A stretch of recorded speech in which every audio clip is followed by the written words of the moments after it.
जब अर्थ का अपग्रेड शुरू हुआ और बाकी लोग दूसरी दुनियाओं में शिफ्ट हो गए, मैं अकेला रह गया। यहाँ तक कि गॉड ने भी मेरी एग्जिस्टेंस को नोटिस नहीं किया, सिर्फ इसलिए क्योंकि मेरा बॉडी बाकी लोगों से अलग था। अभी अभी मैंने देखा स्कूल, रोड्स और मेरा घर सब पूरी तरह से खाली हैं। ऐसा लगा जैसे सब एक ही झटके में गायब हो गए हों और टाइम ही रुक गया हो। मैं कंफ्यूजन खड़ा था, तभी पीछे से एक फेरी आई और उसने सब एक्सप्लेन किया।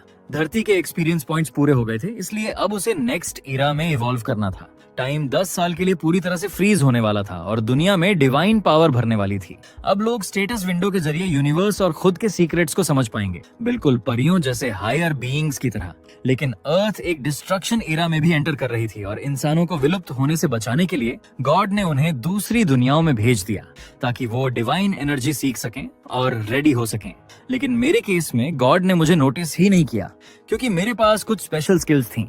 इसलिए कॉम्पेंसेशन के तौर पर एक देवदूत रीता मेरे साथ अगले 10 साल रहने वाली थी।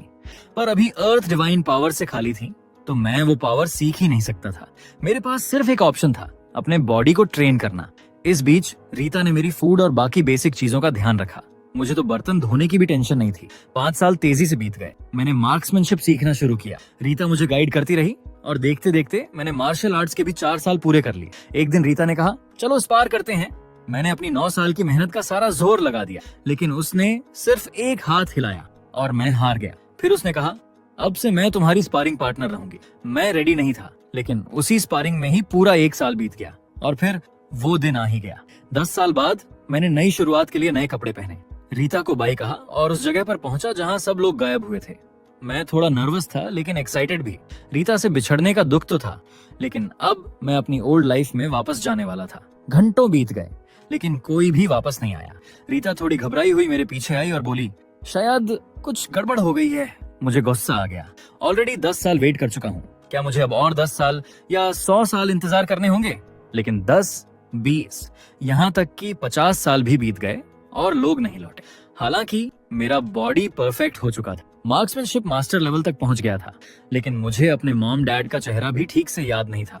इन 50 सालों की मेहनत ने मुझे सुपर स्ट्रांग बना दिया, लेकिन अब कितना और झेल पाऊंगा? क्या वो लोग कभी लौटेंगे? मैं मार्शल आर्ट्स की सेम टेक्निक्स बार बार प्रैक्टिस करते करते बोर हो गया था। रीता नहीं चाहती थी कि मैं हार मानूं। उसने कहा, डिस्ट्रक्शन कभी भी आ सकता है। मैंने उसे बोला, अब से मैं पढ़ाई में फोकस करने वाला हूँ।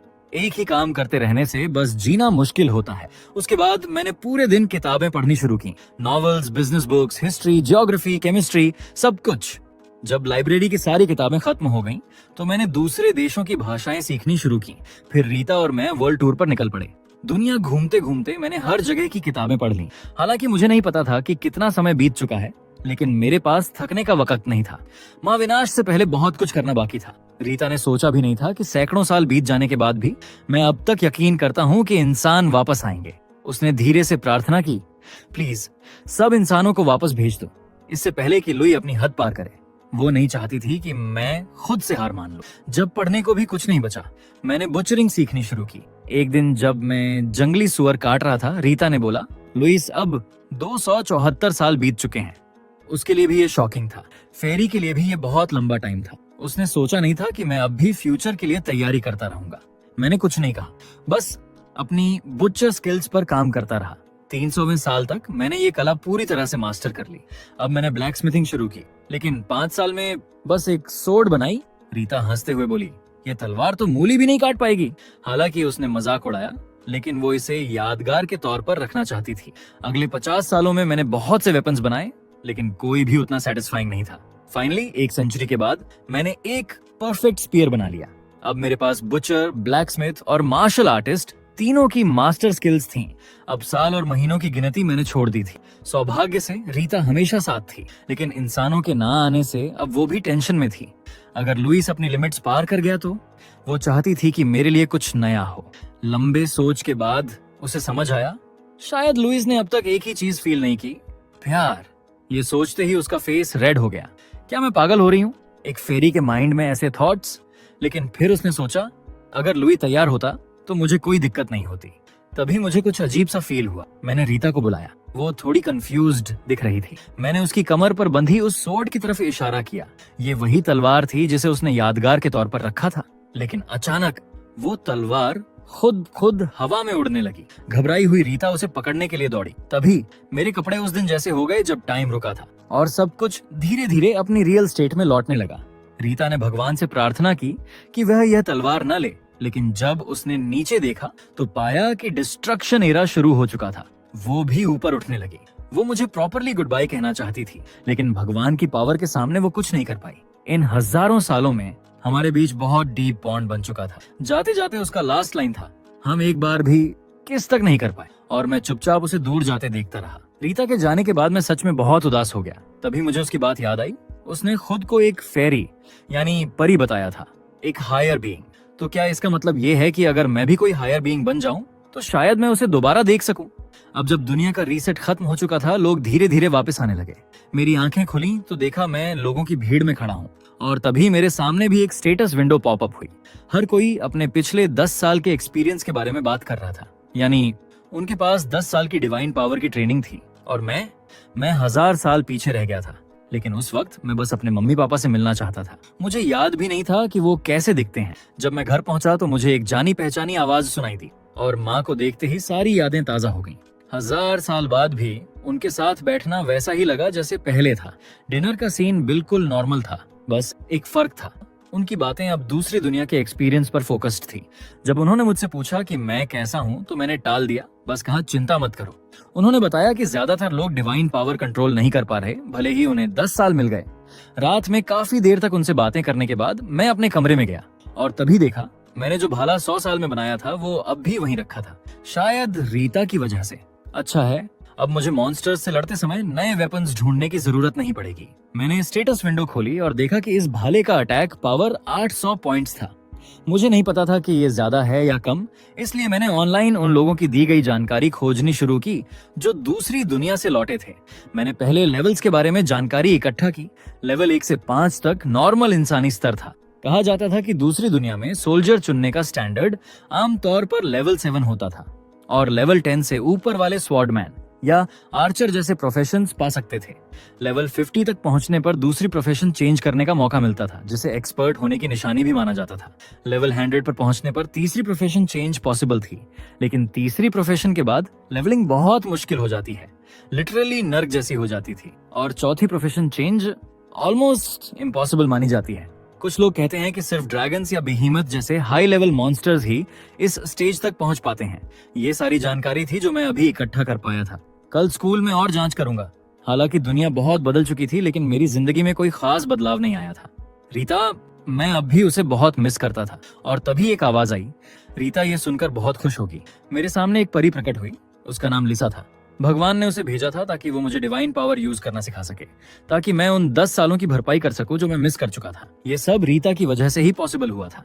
उसने भगवान के सामने रोते हुए कहा था कि मैं 1000 साल तक धरती पर अकेला रहा, और अकेला हूं जो डिवाइन पावर का यूजर नहीं बन पाया। रीता के बार बार बोलने पर भगवान ने लिसा को भेजा ताकि वो मुझे जल्दी से डिवाइन पावर में मास्टर बना सके। रीता को खुद आने की इजाजत नहीं थी, क्योंकि भगवान नहीं चाहते थे कि परियां और इंसान एक दूसरे के बहुत करीब आए। लिसा मुझे देखकर थोड़ी शॉक्ड थी। वो सोच रही थी कि क्या ये वही इंसान है जिसे कुछ आता जाता नहीं, लेकिन अब मैं एकदम अलग लग रहा था, फिजिकली स्ट्रॉन्ग। उसे लगा कि रीता ने उसे चीट कर दिया, लेकिन अब जब उसने काम एक्सेप्ट कर लिया था तो उसने कहा, फाइन, अब मैं तुम्हें डिवाइन पावर यूज करना सिखाऊंगी। लिसा हाई लेवल फेरी थी। सिर्फ उसके साथ रहने से ही मेरी डिवाइन पावर की अंडरस्टैंडिंग और कंट्रोल 10x बढ़ सकती थी। रीता के साथ बिताए 1000 साल भी उतना इम्पैक्ट नहीं डाल पाए थे जितना लिसा की प्रेजेंस से आने वाला था। अब डिस्ट्रक्शन एरा शुरू हो चुका था। लिसा का कहना था, मुझे डिवाइन पावर सीखने में 1 साल लग सकता है, और इस पूरे साल वो मेरे सिर पर बैठी रहेगी। मैं थोड़ा परेशान हुआ, लेकिन उसने कहा, रिलैक्स, मैंने मैजिक किया है। नॉर्मल लोग मुझे देख नहीं सकते। अगली सुबह मैं जल्दी बाहर निकल गया। मेरी स्किल की वजह से अभी तक किसी को मेरी मौजूदगी का पता नहीं चला था, और इस स्किल को किसी भी तरह बंद नहीं किया जा सकता था। हालांकि लिसा ने कहा कि मेरी स्किल अच्छी थी। उसकी नजर में बाकियों की स्किल्स इससे कुछ भी नहीं थी।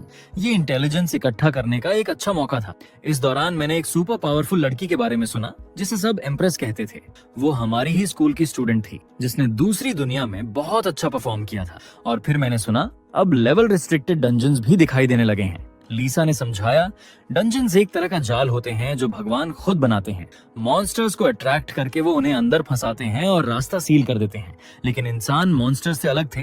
अगर काबिल हो तो वो अंदर जा सकते हैं, बाहर आ सकते हैं। सो ये सेफ हंटिंग ग्राउंड्स जैसे बन जाते हैं। लेकिन कुछ मॉन्स्टर्स इतने स्ट्रांग होते हैं कि वो खुद के डंजन्स बना सकते हैं या जालों को तोड़ सकते हैं। इसलिए लिसा ने मुझे अलर्ट रहने को कहा। इस वक्त मॉन्स्टर्स कमजोर थे, तो उसने कहा मैं अभी मॉन्स्टर्स का शिकार करके लेवल अप कर सकता हूँ।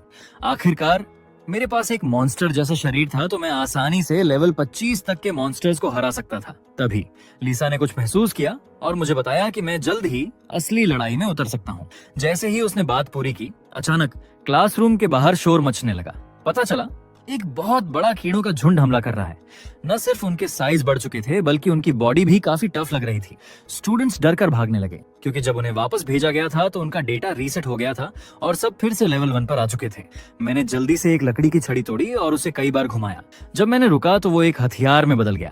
कुछ और बनाने के बाद मैंने निकलने की तैयारी की। हालांकि मेरे पास इनविजिबल होने की स्किल थी, लेकिन लड़ते समय मैं देखा जा सकता था। इसलिए मैंने लिसा से पूछा कि क्या मेरी पहचान छिपाने का कोई तरीका है। इसलिए उसने मुझे एक मास्क दे दिया। मैंने 18वीं मंजिल से छलांग लगाई और एक जायंट ग्रास हॉपर को एक ही किक में उड़ा दिया। सिस्टम ने नोटिफाइड किया, लेवल 13। जायंट ग्रास हॉपर को मार डाला, 800 एक्सपी पॉइंट्स मिला, लेवल 3 हो गया और सभी फीचर्स इम्प्रूव्ड हुआ। अपने बॉडी में चेंज फील करके मुझे समझ आ गया कि लेवल अप का यही मतलब था। भले ही मैजिक पावर बस थोड़ा सा इंक्रीज हुआ था, फिर भी मैं काफी खुश था। तभी मेरे पीछे अचानक कई बड़े साइज के कीड़े आ गए। मैंने धीरे से अपने हाथ में लकड़ी का भाला पकड़ा और नेक्स्ट मोमेंट उसे फुल फोर्स से फेंक दिया। एक giant and monster direct hit से तुरंत क्रश हो गया। फिर मैंने एक और वेपन निकाला और उस एंट को 2 हिस्सों में काट दिया। अचानक कई बिग साइज मच्छर भी आ गए। मैंने पहले एक को मार गिराया, लेकिन एक और मच्छर पीछे से चोरी छुपे आ गया और मुझे जोर से जमीन पर दबा दिया। लेकिन मेरे 1000 ईयर ओल्ड बॉडी को उसकी वीक सुई जैसी सूंड से क्या ही नुकसान होता। मेरा बॉडी तो काफी टाइम से ह्यूमन लिमिट से ऊपर था। लास्ट मच्छर से निपटने के बाद ऊपर से एक और ग्रास हॉपर आ गया। उसने अपने पंजे से अटैक किया, लेकिन मैंने इजीली डॉज कर लिया। तभी लिसा ने क्विकली वार्न किया कि और भी मॉन्स्टर्स रीइंफोर्समेंट के तौर पर आ गए हैं और मैं पूरी तरह से घिर चुका हूँ। लेकिन मुझे जरा भी डर नहीं लगा। मैंने अपना वेपन उठाया और पागलों की तरह इन मॉन्स्टर्स को मारना शुरू कर दिया। मेरा लेवल अब 6 तक पहुंच चुका था। लेकिन तभी अचानक आसमान से बिजली गिरी और सारे मॉन्स्टर्स जलकर राख हो गए। मेरे सामने एक लड़की खड़ी थी, मास्क पहने हुए, और उसकी उंगलियों पर बिजली चमक रही थी। जब मैं सोच रहा था कि क्या ये मैजिक था, लिसा ने मुझे ध्यान भटकाने से मना किया। लिसा ने मुझसे कहा, फोकस करो और बाकी बचे मॉन्स्टर्स को जल्दी खत्म करो। मेरे पास वाली लड़की इलेक्ट्रिक अटैक्स का यूज करके धीरे धीरे बाकी बचे हुए मॉन्स्टर्स को खत्म कर रही थी। लगातार ऐसे थंडर अटैक्स करने के लिए उसकी डिवाइन पावर बहुत ज्यादा होनी चाहिए। वो शायद लगातार लेवल अप भी कर रही थी, क्योंकि हर बार जब आप लेवल अप करते हो तो आपका स्टेमिना रिकवर हो जाता है और पॉसिबली डिवाइन पावर भी। वैसे भी ये लास्ट मॉन्स्टर था और इसे मारने के बाद मैं लेवल 7 तक पहुंच गया। जब आर्मी हेल्प के लिए वहां पहुंची तो वहां सिर्फ बॉडीज का ढेर पड़ा था और उनके सामने एक आदमी मॉन्स्टर्स के पीछे के पार्ट से चीजें निकाल रहा था। लिसा ने कहा कि क्योंकि मैंने बुचरी सीखी थी, मैं मॉन्स्टर्स की बॉडीज को प्रोसेस करके मैजिक स्टोन्स निकाल सकता था। वो मुझे बताएगी कि मॉन्स्टर्स के किन हिस्सों में आमतौर पर मैजिक स्टोन मिलते हैं। जहां कई लोग मेरी स्ट्रेंथ देखकर हैरान थे, मैं तो पहले ही एक मैजिक स्टोन निकाल चुका था। लेकिन जब मैंने पीछे मुड़कर देखा तो देखा कि कई लोग मुझे देख रहे थे और मेरी फोटोज खींच रहे थे। उसी मोमेंट जो लड़की बिजली कंट्रोल कर रही थी वो मेरी तरफ आई। वो चाहती थी कि मैं उसके मॉन्स्टर्स को प्रोसेस करने में हेल्प करूं। यहीं मेरी एम्प्रेस से पहली मुलाकात हुई। उसकी बात सुनकर मैंने मना तो नहीं किया, लेकिन उससे पूछा कि वो इसके लिए मुझे क्या देगी। उसने सीधे सीधे कहा कि अगर मैं बॉडीज प्रोसेस कर दूं तो वो मुझे शवों का 40% दे देगी। ये सुनकर मैं खुशी से मान गया। आसपास के लोगों से मुझे पता चला कि वो लड़की असल में एम्प्रेस ही थी। उसकी पावर उतनी ही स्ट्रांग थी जितनी अफवाहों में सुनी थी। थोड़ी देर में डिसमेंटलिंग पूरा हो गया और एम्प्रेस ने सक्सेसफुली एक मैजिक स्टोन और कई मटेरियल्स कलेक्ट कर लिए। मैंने अपना हिस्सा उठाया और निकलने की तैयारी करने लगा, जबकि बाकी सब लोग अभी भी एम्प्रेस की पावर में खोए हुए थे। लिसा ने कहा कि टेंशन मत लो, क्योंकि फाइट खत्म होने के बाद इनविजिबिलिटी एक्टिवेट हो गई थी और लोगों को अचानक लगा कि मैं गायब हो गया हूँ। हर किसी ने सोचा कि मैं बहुत तेज चला गया, लेकिन असल में मैं उनके ठीक पीछे खड़ा था। हालांकि ये वही सिचुएशन थी जिसे मैं सबसे ज्यादा देखना चाहता था। फिर भी मुझे थोड़ा दुख हुआ। घर लौटने के बाद मैंने जो मटेरियल्स मिले थे उनसे कुछ डिफेंसिव इक्विपमेंट बनाने का प्लान किया, लेकिन शायद आर्मर के लिए मटेरियल्स पूरे नहीं थे। गुड थिंग ये थी कि जो रिस्ट और नी गार्ड्स मैंने बनाए वो काफी अच्छे थे। हालांकि लिसा ने मुझे याद दिलाया कि मॉन्स्टर मटेरियल से गियर बनाना थोड़ा कॉम्प्लिकेटेड होता है और बाद में किसी प्रोफेशनल क्राफ्ट्समैन को ढूंढना ज्यादा रिलायबल रहेगा। पर मुझे इस बात का पूरा भरोसा था, क्योंकि अब धरती पर सबसे बेहतरीन कारीगर शायद मैं ही था। ये देखकर लिसा फिर से चुप हो गई। क्या ये वाकई वही इंसान था जो कुछ भी नहीं कर सकता था, जैसा कि रीता ने बताया था? अब वो वापस जाकर रीता को एक्सपोज करना चाहती थी, लेकिन क्योंकि अब चीजें इस मोड पर आ चुकी थीं, लिसा ने कहा कि अगर मुझे डिवाइन पावर टेक्निक्स के बारे में जानना है तो पहले ये समझो, ये टूल्स को स्पेशल पावर्स देने के लिए मैजिक स्टोन या बाकी डिवाइन पावर क्रिस्टल्स यूज करने की टेक्निक थी। ये कुछ वैसा ही था जैसे अर्थ पर ब्लैक स्मिथिंग होती है, बस ये उससे ज्यादा एडवांस्ड लेवल का था। डिवाइन पावर से स्ट्रॉन्ग इक्विपमेंट बनाने की ये टेक्निक सुनकर मैं एक्साइटेड हो गया और लिसा को पकड़ लिया और उसे सिखाने की रिक्वेस्ट की। मेरे इस सडन एक्शन से लिसा थोड़ा शॉक हो गई। मुझे थोड़ा दूर हटाकर उसने कहा, ठीक है, मैं तुम्हें सिखाऊंगी। फिर लिसा ने कहा कि सीखने से पहले मुझे जरूरी मटेरियल्स और मैजिक स्टोन्स या ऐसे डिवाइन पावर क्रिस्टल्स रेडी करने होंगे जिनके प्रॉपर्टीज मैजिक स्टोन जैसी हों। जब मैंने पूछा कि डिवाइन पावर क्रिस्टल्स क्या होते हैं, तो उसने ड्रैगन के हार्ट्स का एग्जाम्पल दिया, जिनमें बहुत भारी मात्रा में डिवाइन पावर होती है। एक बार जब टूल का प्रोटोटाइप बन जाता है तो मैजिक स्टोन को पीस कर उसकी सरफेस पर लगाया जाता है। ये था सबसे बेसिक डिवाइन पावर इक्विपमेंट। इसके बाद आती थी स्पेशल एबिलिटीज देने वाली टेक्निक। चूंकि मैं डिवाइन पावर कंट्रोल नहीं कर सकता था, अब लिसा को लगा कि मैं शायद ये बना नहीं पाऊंगा, लेकिन मैंने हार नहीं मानी और डिसाइड किया कि पहले ट्राई करता हूँ। ये देखकर लिसा ने मुझे एक नई मेथड भी बताई। वो थी लार्ज क्वांटिटी में मैजिक स्टोन्स यूज करके डिवाइन पावर को मॉडिफाई करना। मतलब मैजिक स्टोन्स या डिवाइन पावर को कंज्यूम करके वेपन्स में फायर या आइस जैसी स्पेशल पावर्स देना। ये ऐसे इफेक्ट्स भी दे सकता था जैसे कि जब वेपन किसी अटैक को ब्लॉक करे तो यूजर का स्टेमिना धीरे धीरे रिकवर हो। किस वेपन में क्या पावर देनी है, ये पूरी तरह कारीगर की इच्छा पर डिपेंड करता था। इसलिए ओवरऑल स्पेशल एबिलिटीज ऐड करने के लिए बहुत स्ट्रॉन्ग डिजायर चाहिए होती थी। तो मैंने इक्विपमेंट बनाना शुरू किया और जल्दी ही रिस्ट और नी गार्ड्स रेडी हो गए। जब मैंने उन पर मैजिक स्टोन पाउडर छिड़का तो स्टेटस विंडो में नोटिफिकेशन आया, डिवाइन पावर टेक्निक्स लर्न्ड। लेकिन क्राफ्टिंग प्रोसेस अभी खत्म नहीं हुई थी, अभी भी कुछ मैजिक स्टोन्स बचे हुए थे। अब मैंने प्लान किया कि मैं मैजिक स्टोन के अंदर छुपी डिवाइन पावर को यूज करूंगा। मुझे आंखें बंद करके फोकस करता देख लिसा बहुत हैरान हुई। उसे लगा भी नहीं था कि मैं इतनी जल्दी इक्विपमेंट्स को स्पेशल एबिलिटीज देने की कोशिश करूंगा। उसी पल मैंने सोचा कि मैं चाहता हूं कि इस टूल में ग्रास हॉपर के हथियार जैसी तेजी हो। मैं सक्सेस के बहुत करीब था, लेकिन मैजिक स्टोन की कमी की वजह से मैं ऑलमोस्ट फेल हो गया। ये देखकर लिसा को थोड़ा अफसोस हुआ और उसने तुरंत डिवाइन पावर देकर मेरी हेल्प की। अगले ही पल अनगिनत एनर्जी मेरी हथेली में व्रिस्ट गार्ड के अंदर घुस गई। लिसा को लगा कि शायद ये अब भी फेल हो गया, लेकिन मैंने हल्का सा स्माइल किया क्योंकि मेरा डिवाइन पावर मेमोरी लेवल अब बढ़ चुका था। इसका मतलब ये भी था कि रिस्ट गार्ड ने स्पेशल एबिलिटीज गेन कर ली थी। मैंने अपना हाथ उठाया और धीरे से वेव किया। पास की आयरन चेन तुरंत कट गई और उसकी पावर बिल्कुल वैसी ही थी जैसी मैंने इमेजिन की थी। हालांकि लिसा ने मेरी हेल्प की थी, लेकिन पहली ही कोशिश में सक्सेस होने पर उसने मेरी तारीफ की। लेकिन क्योंकि मैंने अभी अभी पार्क का झूला तोड़ दिया था, मैं जल्दी से वहां से भाग गया। लिसा बस चुप रह गई क्योंकि वो उसे जादू से रिपेयर कर सकती थी। अगले दिन मैंने अपनी मम्मी को काफी देर तक समझाया। मैंने कहा कि मैं बस थोड़ा बाहर घूमने गया था और फाइनली बाहर निकलने में सक्सेस हो गया। रास्ते में मैंने लिसा को बताया कि मैं एम्प्रेस को फिर से देखना चाहता हूँ क्योंकि मुझे उसके कंट्रोल में डिवाइन पावर बहुत इंटरेस्टिंग लगी। एम्प्रेस की पावर्स उन लोगों से भी ज्यादा स्ट्रॉन्ग थीं जो दूसरी दुनिया में ट्रांसफर हुए थे। लेकिन लिसा ने कहा कि ये कोई बड़ी बात नहीं थी। आखिर उसके पास 10 साल का एक्सपीरियंस था। उसकी नजर में मैं ही था जो सच में स्पेशल था, बिना डिवाइन पावर के भी मॉन्स्टर्स के शेल को प्रोसेस करने में केपेबल।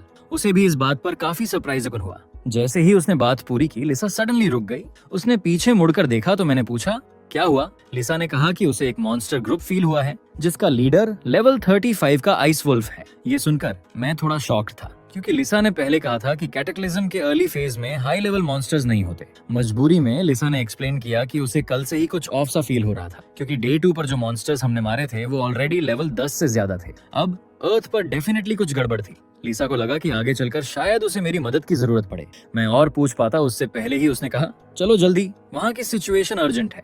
उसने ये भी समझाया कि ये मॉन्स्टर्स इतने स्ट्रॉन्ग क्यों हैं। कैटेक्लिज्म से पहले गॉड ने ह्यूमंस को दूसरी दुनिया में ट्रांसफर कर दिया था, लेकिन एनिमल्स को अर्थ पर ही छोड़ दिया। गॉड ने सोचा कि अर्थ पर एनिमल्स को 10 साल छोड़ने में कोई दिक्कत नहीं होगी, लेकिन एक अननोन एरर की वजह से अर्थ की टाइमलाइन ड्रास्टिकली चेंज हो गई थी। दूसरी दुनिया में सिर्फ 10 साल बीते थे, लेकिन अर्थ पर 1000 साल गुजर चुके थे। इन 1000 सालों में मैं रीता के साथ टाइम बिताने और चीजें सीखने में बिजी था, इसलिए टाइम शिफ्ट को नोटिस नहीं कर पाया। भले ही टाइमलाइन रीसेट हो चुकी थी, लेकिन जानवर जो सिर्फ 10 साल जीने वाले थे अब 1000 साल तक सरवाइव कर चुके थे। रिजल्ट अब साफ था।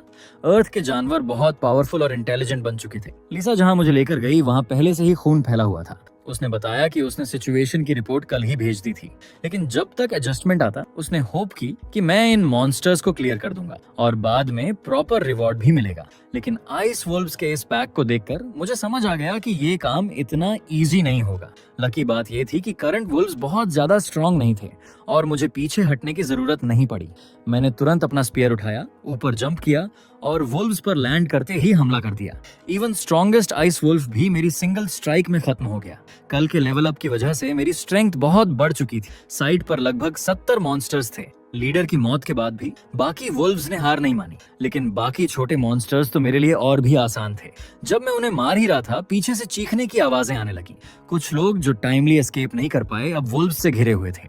दूसरी दुनिया के सेफ हंटिंग जोन्स के उल्टे यहाँ के वुल्व्स रियल थे और लेवल रीसेट लोग मैजिक यूज करके भी रेजिस्ट नहीं कर पा रहे थे। राइट मोमेंट पर मैंने अपना स्पीयर लेकर उन्हें बचाने के लिए डैश मारा। सिर्फ एक स्विंग में 2 वुल्व्स को मार गिराया। लेवल अप करते हुए मैं लेवल 9 तक पहुंच गया, लेकिन फिर रुक गया क्योंकि ये मेरा कोई प्रोफेशन नहीं था। मैं लेवल 10 तक नहीं पहुंच सकता था, लेकिन किस्मत से एक्स्ट्रा एक्सपी स्टोर हो रहा था। जब मैंने लोगों को बचाया तो साइड के कुछ लोग मुझे पहचान गए। मैं वही एस यूनिवर्सिटी का कल का मास्क वाला आदमी था, लेकिन उन्होंने जो टाइटल दिया वो थोड़ा वियर्ड था। एस यूनिवर्सिटी का प्रोक्टोलॉजिस्ट, एक speed based powerful warrior. Honestly ये सुनकर मैं थोड़ा ऑकवर्ड फील कर रहा और लिसा मेरा मजाक उड़ाने से पीछे नहीं रही। वुल्व्स को मारते वक्त एक सरप्राइजिंग चीज हुई। एक ग्रे वुल्फ ने एक्चुअली एक आदमी को हॉस्टेज बना लिया। उसके स्मूथ मूव्स को देखकर लिसा ने गेस किया कि शायद उसने पहले भी ऐसा किया है, लेकिन ट्रू पावर के सामने ऐसी ट्रिक्स यूजलेस थीं। बोलते बोलते मेरा स्पीयर ऑलरेडी ग्रे वुल्फ की चेस्ट में जा चुका था। अब मेरे पास कोई वेपन नहीं था और वुल्व्स का पैक मुझ पर हमला करने की तैयारी कर चुका था।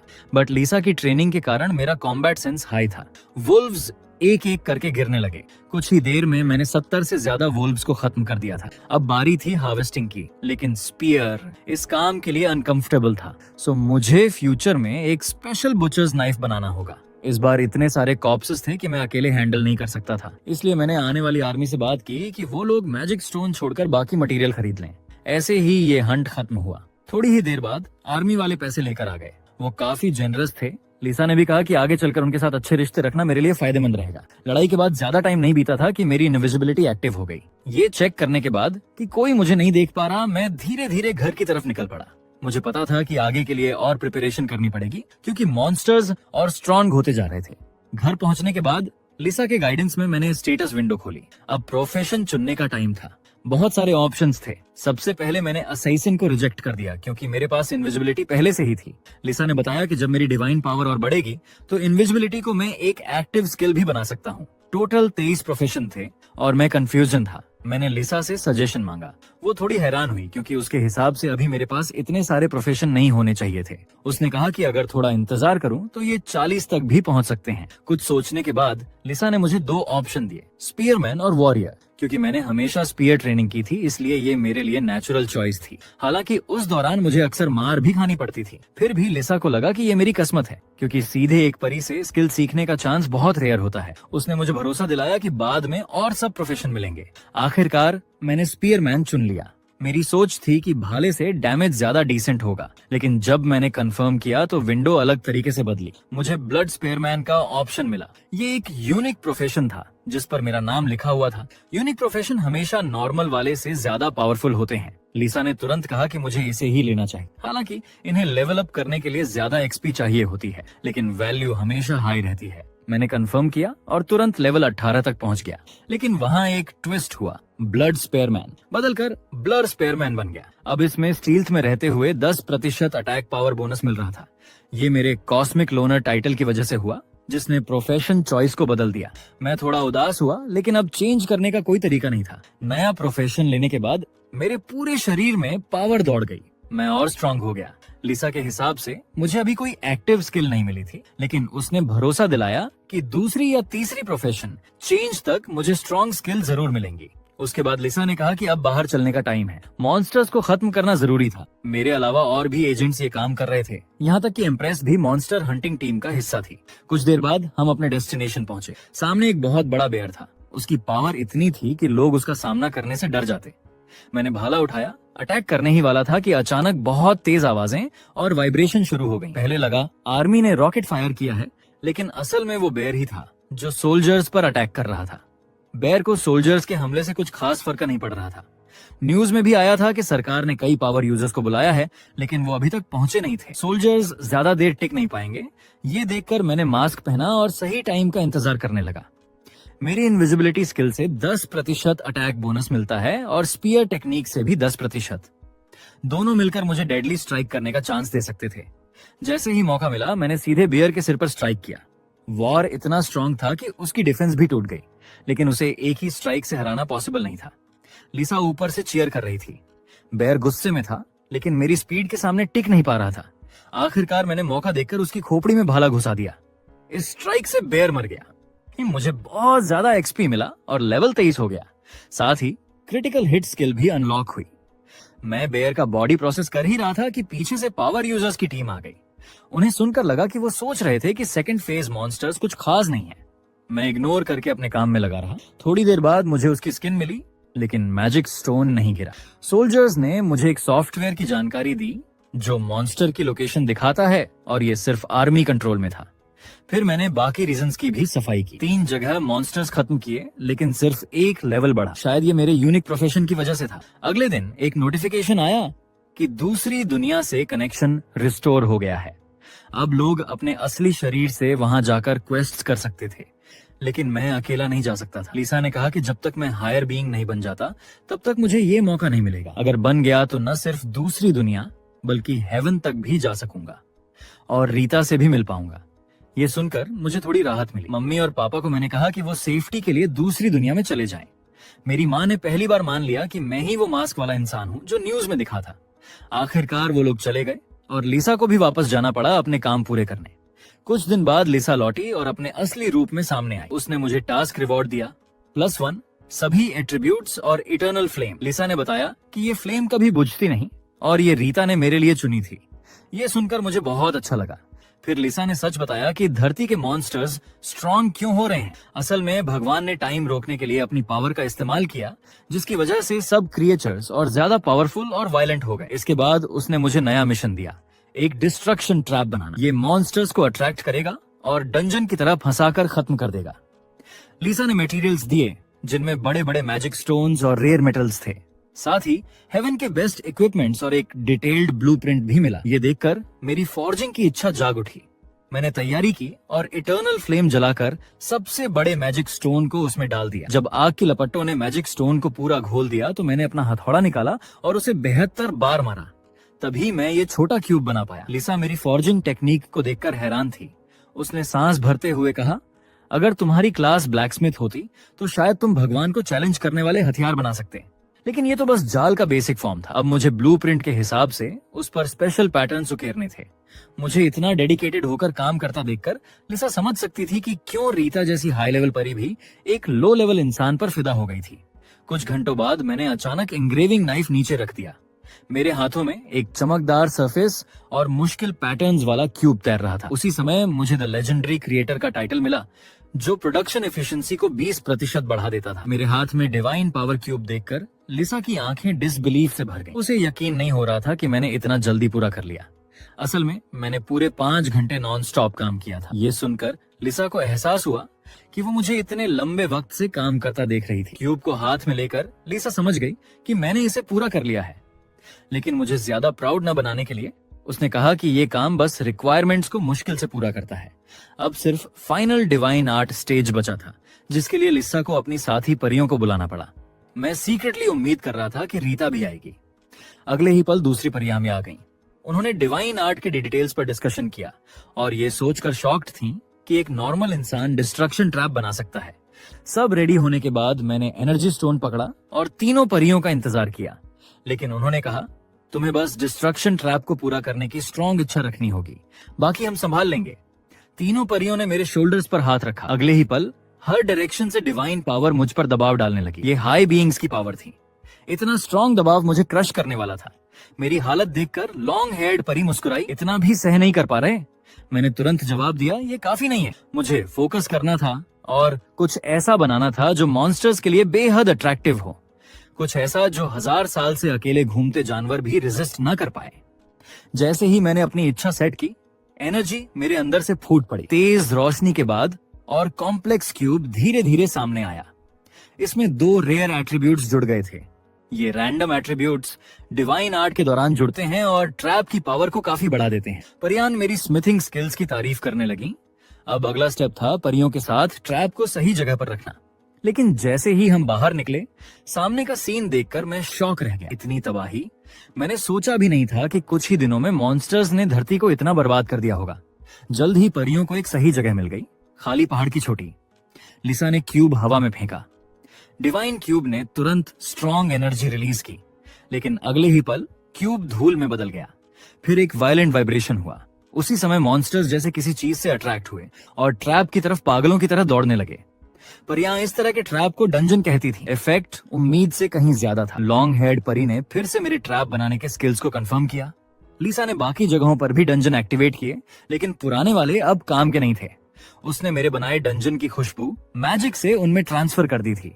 उनसे बात करने के बाद मैंने नीचे मौत की ओर भागते मॉन्स्टर्स को देखा और थोड़ा सैड फील किया। वो भी मेरी तरह 1000 साल सरवाइव कर चुके थे, लेकिन आखिरकार परियों और भगवान द्वारा इजीली कंट्रोल किए जा रहे थे। इंसान भी ऐसे ही थे। हमारे पास रेजिस्ट करने का कोई चांस नहीं था और हमें सीधा दूसरी दुनिया में फेंक दिया जाता था। हम सब भगवान के हाथों के खिलौने थे। एक गलती ने मुझे 1000 साल तक धरती पर अकेला छोड़ दिया। इन 1000 सालों में रीता के बिना मैं पागल हो जाता, लेकिन अब रीता भी पास नहीं थी। इसलिए मुझे स्ट्रांग बनना था, इतना स्ट्रांग कि कोई मुझे मैनिपुलेट ना कर सके, ताकि एक दिन मैं पूरी तरह आजादी पा सकूं। डंजन बनने के बाद लिसा अपने छोटे फॉर्म में वापस आ गई।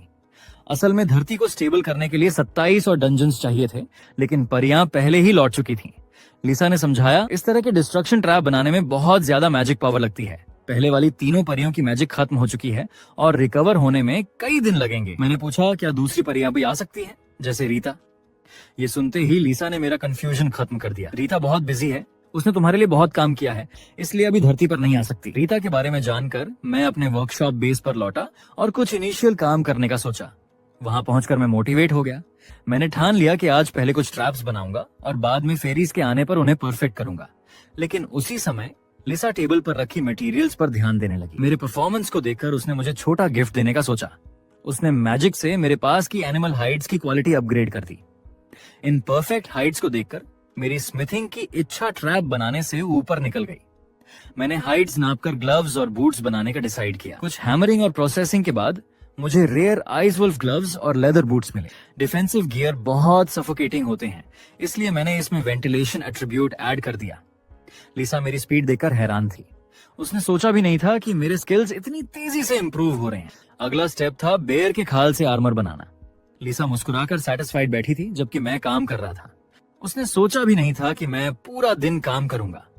एक फेरी होते हुए भी उसे नींद आने लगी, लेकिन मैं रुकने वाला नहीं था, क्योंकि आर्मर लाइफ सेविंग इक्विपमेंट था। कुछ घंटों बाद मेरी तेज आवाज से लिसा उठ गई। अब unique great bear hide armour तैयार था, लेकिन मैं यहीं नहीं रुका। मैंने इसमें स्पेशल अटैक सिस्टम जोड़ने का सोचा। आइस वुल्फ के दांत और बोन से आर्मर एनहांस किया। अब आर्मर की एट्रीब्यूट्स दोगुनी हो गई और उसमें हिडन स्किल भी आ गई। अगर लड़ाई में मुझ पर हमला होता तो आर्मर खुद थॉर्न्स निकालकर काउंटर अटैक करता। लिसा ने नोटिस किया कि मुझे ऐसे वेपन्स और आर्मर्स पसंद हैं जो ब्लेड्स या स्पाइक्स ग्रो करते हैं। एनहांस होने के बाद आर्मर को 2 और एट्रीब्यूट्स मिले। अब मटेरियल्स ऑलमोस्ट खत्म हो चुके थे, सिर्फ कुछ बोन्स बची थी।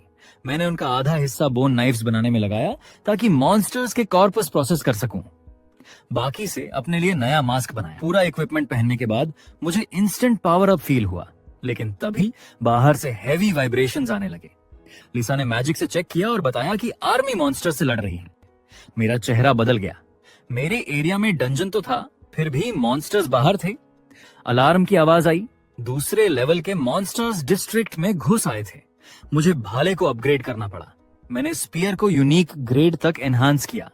अब उसमें 20% क्रिटिकल हिट चांस भी आ गया था। पूरी तरह रेडी होकर मैं बैटलफील्ड की ओर निकला। थोड़ी देर में लिसा ने टारगेट देखा। सामने रब्बल के बीच सैकड़ों मीटर लंबा जायंट चीटा खड़ा था। उसने फाइटर जेट को एक ही पंजे से गिरा दिया। टैंक्स और रॉकेट्स का भी उस पर कोई असर नहीं था। अगले ही पल चीटा ने सोल्जर्स पर जंप किया। मुझे लगा था सब ऑलरेडी दूसरी दुनिया भेज दिए गए होंगे, लेकिन कुछ मिलिट्री और फर्स्ट क्लास प्रोफेशनल्स अभी भी धरती पर लड़ रहे थे। मैंने सोचा अगर देश और धरती ही खत्म हो जाए तो दूसरी दुनिया में सरवाइव करने का क्या फायदा। मैं खुद को हीरो नहीं मानता, लेकिन अगर मैं लोगों को बचा सकता हूँ तो आखिरी पल तक लड़ूंगा। ये सोचकर मैं मॉन्स्टर की तरफ दौड़ा।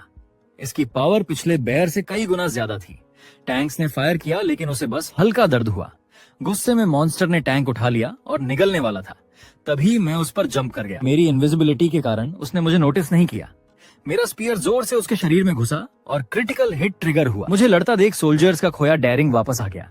मॉन्स्टर वीक होकर टैंक गिरा देता है, लेकिन फिर मुझे पकड़ने दौड़ा।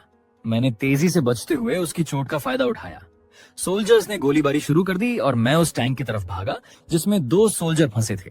उन्हें निकालकर मैंने हवा में जंप किया और जमीन पर उतरा। सोल्जर्स ने सांस लेते हुए थैंक यू कहा और बोले कि वो मेरे फैंस बन गए हैं। मॉन्स्टर रिकवर होकर अब मुझे देख रहा था। उसने मुझे अपना पहला टारगेट बनाया। लिसा ने कहा उसने तुम्हारी एनर्जी लॉक कर दी है, अब इनविजिबिलिटी स्किल काम नहीं करेगी। मैंने कहा फिक्र मत करो, मैं डायरेक्ट फाइट के लिए रेडी हूँ। तभी आसमान से बिजली गिरी और मॉन्स्टर के सिर पर लगी। आ गई एम्प्रेस, वो भी असली रूप में। लेकिन मॉन्स्टर ने अब मुझे टारगेट बनाया। मैं पीछे कूदा, लेकिन उसने मुझे पकड़कर अपने सिर से जोरदार टक्कर मारी। असल में ये मेरा ट्रैप था। आर्मर की हिडन थॉर्न स्किल ने मॉन्स्टर को फिर से बहुत ज्यादा डैमेज दिया। वो पागलों की तरह भागा और बिल्डिंग से टकरा गया। मैंने जंप लगाकर स्पीयर से एक और क्रिटिकल हिट किया। मॉन्स्टर अब कमजोर पड़ चुका था। एम्प्रेस समझ गई कि लेवल डिफरेंस बहुत ज्यादा है।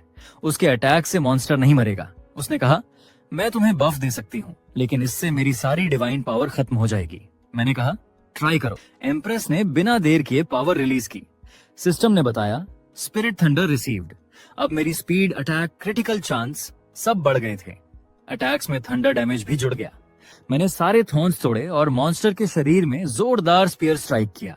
थंडर डैमेज भी ट्रिगर हो गया और आखिरकार मॉन्स्टर मेरे हाथों मारा गया। मुझे इतना एक्सपीरियंस पॉइंट मिला कि मैं सीधा लेवल 28 तक पहुंच गया। लड़ाई खत्म होते ही मैं जमीन पर गिर गया। लिसा ने मेरी तारीफ की, जबकि एम्प्रेस अभी भी चेक कर रही थी कि चीता वाकई मरा है या नहीं। मुझे ये जानकर थोड़ा अजीब लगा कि उसे कोई एक्सपीरियंस पॉइंट नहीं मिला।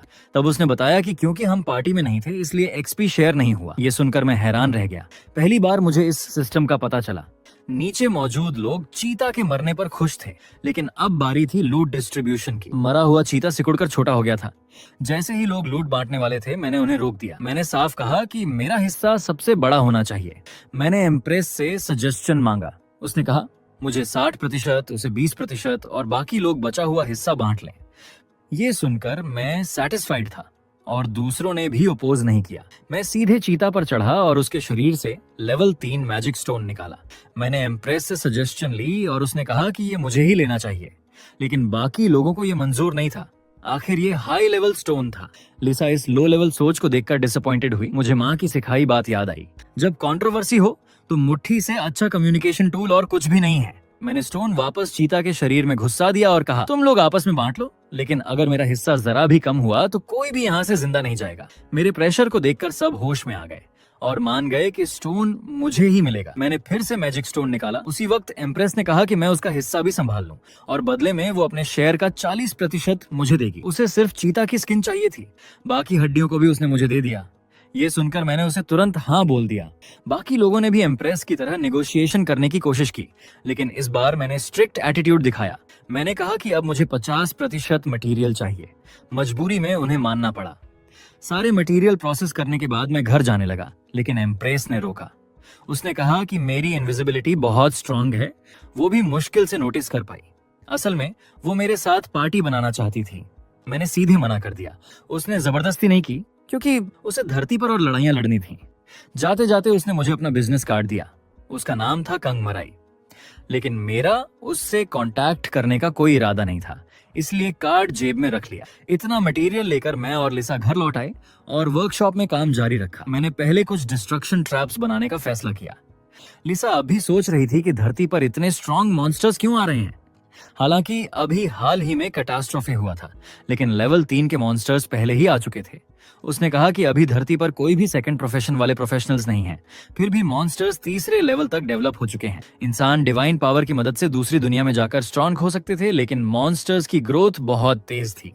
मैंने काल्मनेस के साथ कहा, फिलहाल कोई सॉल्यूशन नहीं है, तो जो कर सकते हैं वही करते हैं। हमारी बातों से पता चला कि सिर्फ हमारे देश में ही लेवल 3 मॉन्स्टर्स दिख रहे थे। मैंने अंदाजा लगाया कि ये डिस्ट्रक्शन ट्रैप्स की वजह से हो रहा है।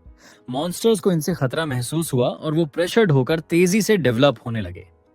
लिसा को पहले शक हुआ, लेकिन फिर मानना पड़ा कि ये हाइपोथेसिस सही हो सकता है। फिर भी अगर ट्रैप्स ना हो तो मॉन्स्टर्स इंसानों को मारकर और भी स्ट्रांग हो जाते। मतलब ट्रैप्स जरूरी थे, भले ही वो उनकी ग्रोथ को तेज कर रहे थे।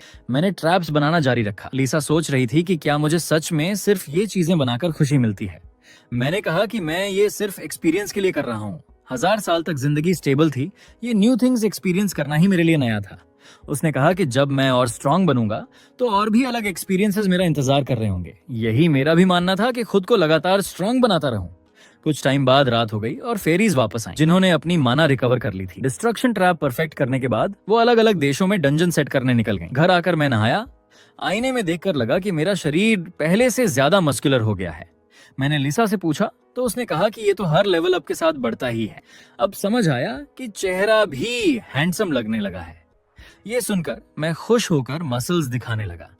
लिसा ने मुझे चिप्स फेंककर टीवी से हटने को कहा। अगले दिन सुबह उठते ही सिस्टम ने नई स्किल दी, रेस्ट। पहले तो मैं इसे हल्के में ले रहा था, लेकिन लिसा बोली कि ये एसएस लेवल डिफिकल्टी वाली स्किल है जिसे उसने भी मास्टर नहीं किया। असल में मैं हर रात बेटर स्लीप टेक्निक्स ट्राई करता था, इसी वजह से ये स्किल मुझे मिल गई। रेस्ट अभी सिर्फ स्लीप रिकवरी बढ़ाता था, लेकिन डेवलप होने के बाद बहुत पावरफुल होगा। लिसा ने बताया कि स्किल्स भी डेवलप हो सकती हैं, जैसे प्रोफेशंस। मेरी स्पीयर स्किल और बैटल स्किल भी अपग्रेड हो सकती थी, लेकिन कंडीशन बहुत हार्ड थी। मुझे लेवल 4 के मैजिक स्टोन चाहिए था, यानी अभी शॉर्ट टर्म में अपग्रेड पॉसिबल नहीं था। लिसा को लगता था कि मेरी लेवलिंग स्लो है, क्योंकि मेरा यूनिक प्रोफेशन ज्यादा एक्सपी कंज्यूम करता है। अभी मैं सबसे स्ट्रांग था क्योंकि 1000 साल की मार्शल आर्ट्स प्रैक्टिस थी, लेकिन बाकी लोग भी धीरे धीरे डिवाइन पावर सीखकर मुझे कैच कर लेंगे। अगर मैंने डिवाइन पावर मास्टर कर ली तो मैं ऐसा मॉन्स्टर बन सकता था जो गॉड को भी चैलेंज करे। 2 दिन बाद माँ मुझे दूसरी दुनिया से ब्रेकफास्ट देने आई और जल्दी लौट गई।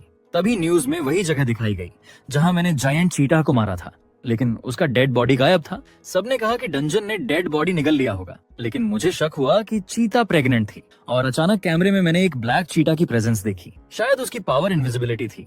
मुझे अफसोस हुआ कि अगर जायंट चीता को पूरा काट कर चेक किया होता तो ये हिडन डेंजर कभी न रहता। इस छिपे हुए खतरे की जड़ उन लोगों में थी जिन्होंने मटेरियल्स के लिए झगड़ा किया और बॉडी को टाइम पर नहीं काटा। लिसा की बातें मेरी जिम्मेदारी को कम नहीं कर सकती थी। मैं अभी भी काफी केयरलेस था। मेरी निराशा देख के लिसा को अचानक लगा कि वो मुझे पूरी तरह से अभी तक समझ ही नहीं पाई है। मुझे आखिर समझ आया कि जब चीता क्लियरली एक होपलेस सिचुएशन में था तो उसका स्ट्रगल अपग्रेड के लिए नहीं, बल्कि अपने पेट में छुपे बच्चे को हाइड करने के लिए था। मैंने पहले बॉडी को पूरा नहीं काटा था, लास्ट का आधा सीन पर मौजूद लोगों के लिए छोड़ दिया था। अब पीछे सोचूं तो चीता का बच्चा डेफिनेटली अपनी इनविजिबिलिटी स्किल का यूज करके अंदर ही छुप गया होगा, और जब मैं चला गया तो लोग लूट के बंटवारे के लिए झगड़ पड़े। इसलिए माँ चीता का बॉडी शायद काफी देर तक पड़ा रहा और बच्चा शायद तभी पैदा हुआ। लेकिन अब लिसा ने और भी खराब रिजल्ट के बारे में सोचा। चीता को मारने में कई लोग शामिल थे। छोटा चीता पैदा होते ही अपनी माँ का बॉडी खा गया और वहाँ कई फर्स्ट लेवल ह्यूमंस मौजूद थे। ये सुनते ही मैं पूरा कांप गया और पूछा, क्या ये छोटा चीता 3rd लेवल का है?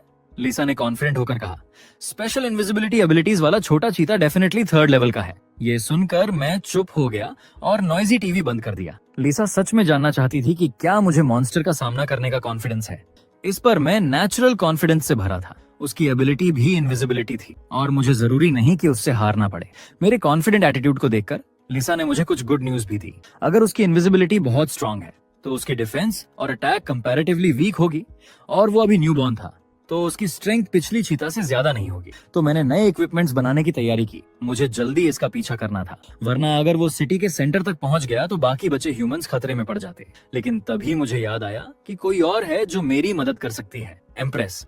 वो मुझे पावरफुल बफ्स दे सकती थी। तो मैंने तुरंत फोन निकाला और उसे कॉल करने की तैयारी की। ये देखकर लिसा ने रिमाइंड किया कि इसका मतलब मेरी आइडेंटिटी रिवील हो जाएगी। कुछ ही देर में मैं वर्कशॉप के पास एक फोन बूथ पर पहुंचा। फिर मैंने कांग मेरे का नंबर डायल किया। हालांकि मैंने पहले कहा था कि मैं उससे कांटेक्ट नहीं करूंगा, लेकिन सिचुएशन स्पेशल थी। उसकी हेल्प से मेरी जीत की चांस काफी बढ़ जाती। उसी टाइम एम्प्रेस को कॉल मिली, लेकिन पब्लिक फोन नंबर ने उसे कंफ्यूज कर दिया।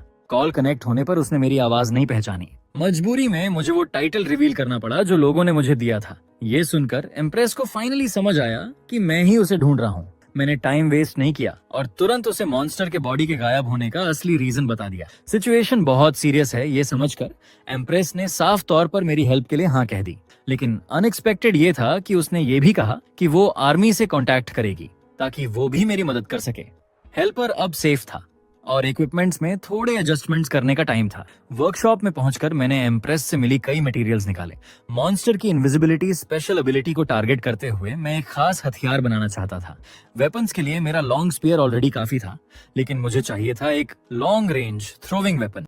ओपोनेंट की एबिलिटी इनविजिबिलिटी थी, लेकिन शायद मेरी इनविजिबिलिटी एबिलिटी जितनी स्ट्रांग नहीं थी। इस टाइम एम्बुश करना बेस्ट स्ट्रैटेजी थी। कुछ ही देर में मैंने माँ चीता की हड्डियों से एक हार्पून बनाया। ये नॉर्मल स्पीयर से अलग था। इसके बार्ब्ड सिरा प्रे को मजबूती से पकड़ सकता था और मैं इसमें और चीजें ऐड करने वाला था। हार्पून में स्ट्रॉन्ग पेनिट्रेशन पावर थी, लेकिन अगर इसके पीछे की रोप टूट गई तो खतरनाक हो जाता। तो मैंने चीता की स्किन को रोप के रूप में यूज करने का डिसाइड किया। जल्द ही लिसा ने परफेक्टली तैयार किए हुए इक्विपमेंट्स देखे और डाउट किया कि क्या मैंने डिवाइन मैजिक का यूज किया।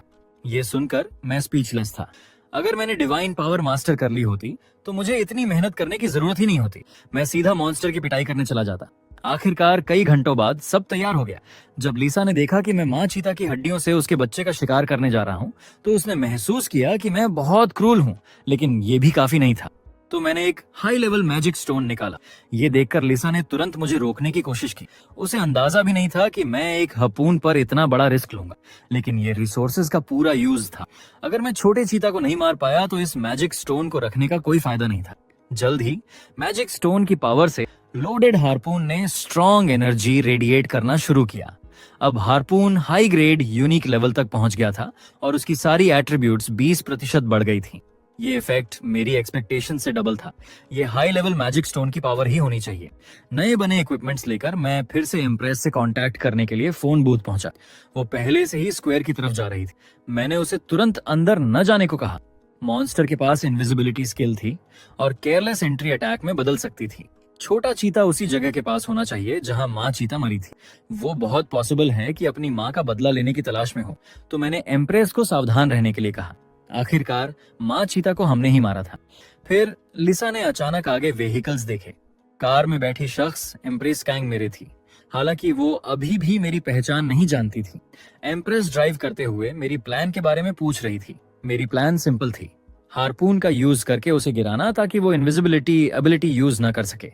मैं पहले इंसिडेंट साइट पर एंट्री करूंगा। जल्द ही लिसा को भी फील हुआ कि छोटा चीता पास ही है। ऐसा लग रहा था कि उसने अभी तक मेरे अराइवल को नोटिस नहीं किया, जिससे एम्बुश करना और इजी हो गया।